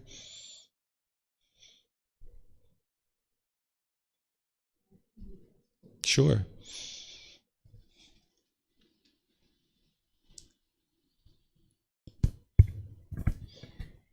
Teachings and discipline will be your teacher.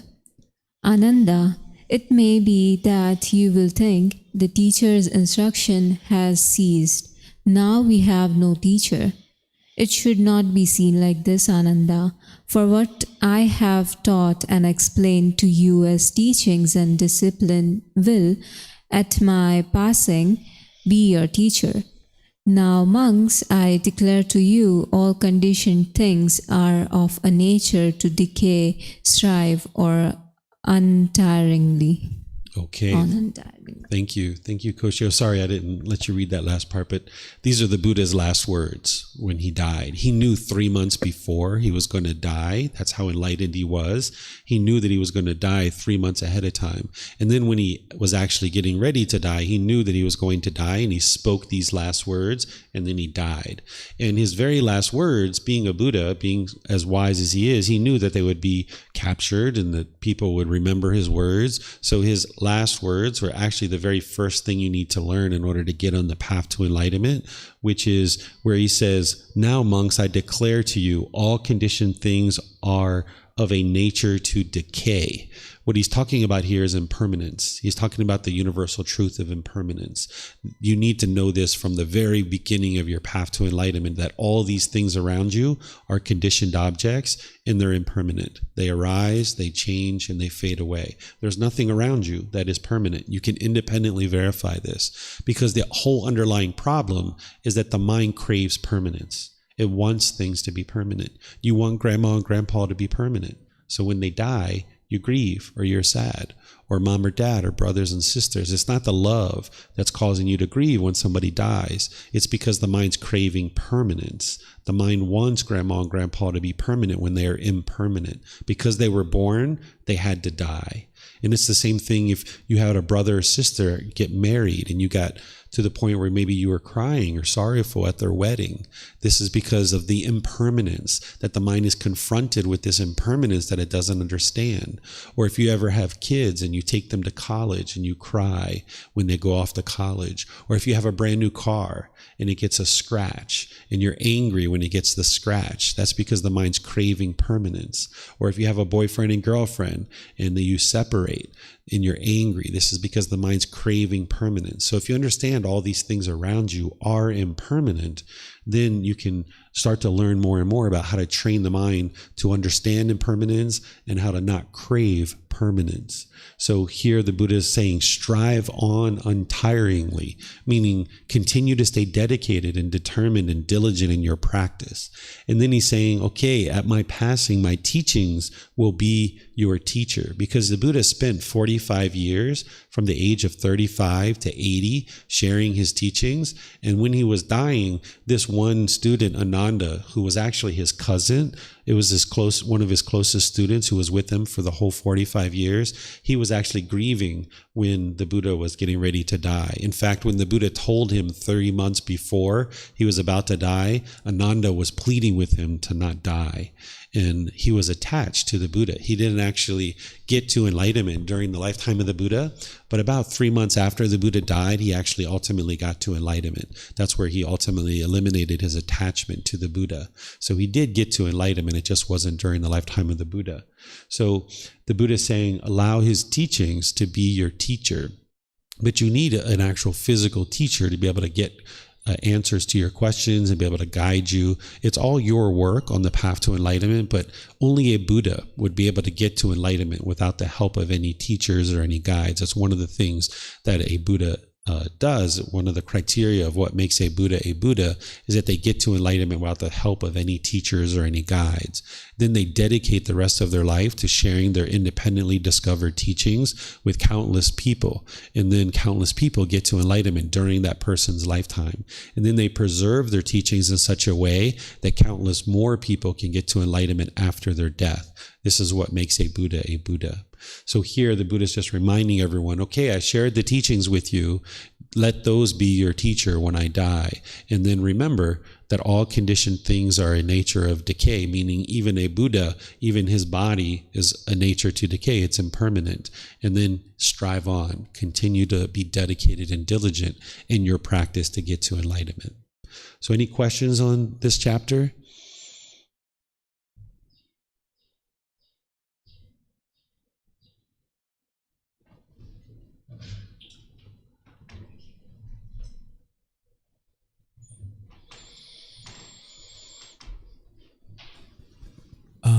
I don't have a question on this particular chapter, but I kind of wanted to ask you about this volume in general. I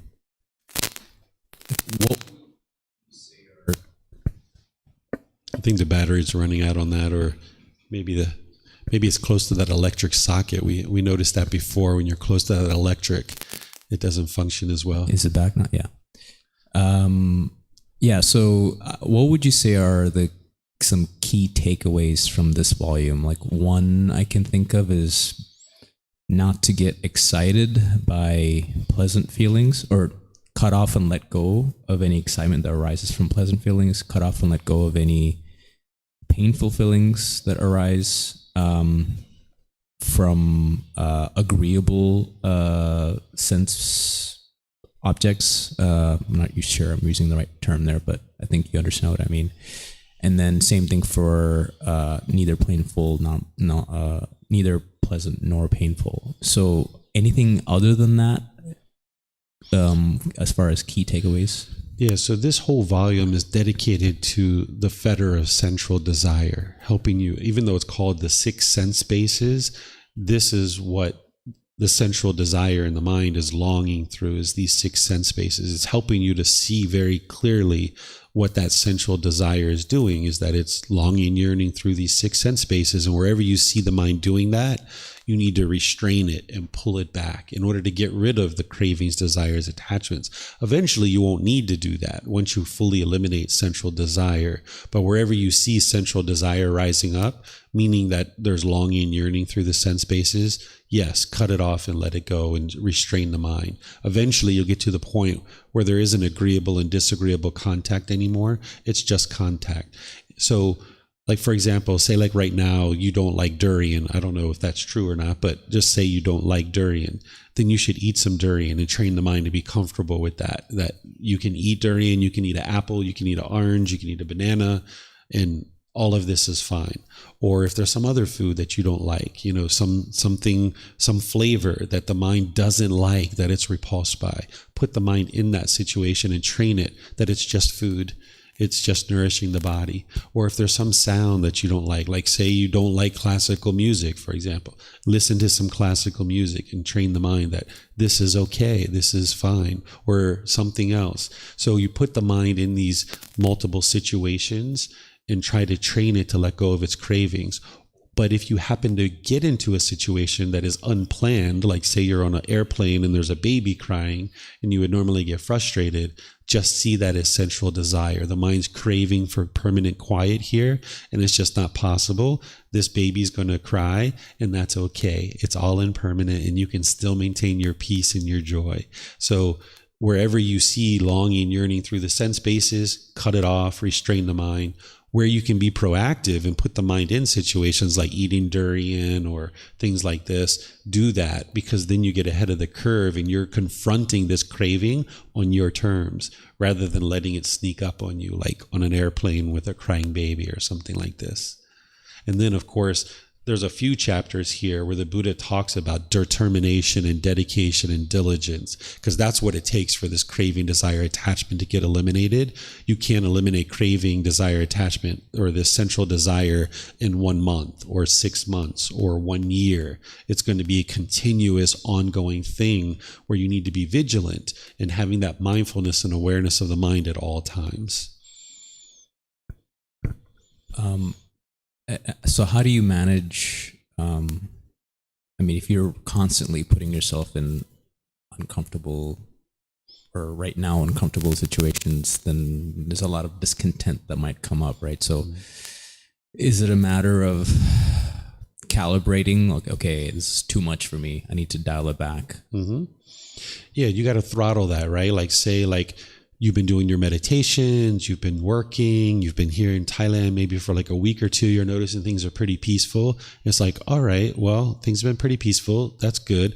Let me put the mind in a couple of situations that it would normally get discontent in, and let me try to work with the mind here. And now you do that a few times, and if you notice your discontentedness is going up too high, then you start throttling it back, and you're like, all right, let me just get back to some stability, continuing with my meditation, which you should always be doing. So you can throttle things where you're not just hitting it and hitting it and hitting it and hitting it, nose to the grindstone, but instead you kind of like go through periods of time where you're doing some more intensive training with the mind to eliminate sensual desire, but you're also giving the mind a little bit of a respite in a breathing period where for a few weeks you can just kind of let it breathe, but don't allow it to breed complacency. Be sure that you get the mind back into some situations where it's challenged and you're testing the mind. Even with meditation itself, there were periods of times where I wasn't sure if my mind was attached to meditating in the same place or not. So I would move the mind around and I would meditate at this temple or that park or this location or that location. And each location, there were different sights, different visual things, different sounds, different smells, different things. There were times I'd be meditating in this little shack and all of a sudden it would just be pouring down raining on a tin roof. And it sounded like somebody was dropping bombs on the roof. And I was in meditation and I just stayed in meditation and maintained the focus and concentration. So each time you move your mind around, even in doing meditation, you're introducing some impermanence. That's what you would like to do to get rid of your cravings, is introduce some impermanence into these sense bases. And that's what ultimately will train it to eliminate its cravings. Thank you. Yeah, you're welcome. Okay, so I think this is everything for today. Based on there's no more questions here, no more on the online. So If you would like to come back next week on Saturday, we're going to start volume 10. You can read that beforehand and or afterwards. And then also there's classes on Sunday and Wednesday, which are better for people who are just starting out. Tomorrow is the group learning program at 9 a.m. here. We're going to be in chapter 9 of volume 1. And this is where I'm just going to be teaching and using some slides as visual aids. And the topic tomorrow is going to be what is Gama and how does it affect me? So we're going to be learning about the natural law of Gama, or some people call it karma. So I'm going to be going into detail and explaining that natural law to you. And then on Wednesday, we're going to be doing meditation together. Well, we do meditation every day, but we're going to be doing meditation together. And then I'm just going to open up to any questions, any and all questions that you guys have, just kind of like a free form question day. So you guys are welcome to come back on Sunday, Wednesday, Saturday, and then there's various courses and retreats throughout the months and throughout the years that you guys are welcome to attend. So perhaps I'll see you guys in a future class. Have a very lovely and wonderful rest of your day. We'll see you next time. Sawadee krap.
Thank you again for watching. Enjoy your meditation. Look forward to seeing you online and answering any questions that you might have. Thank you so much.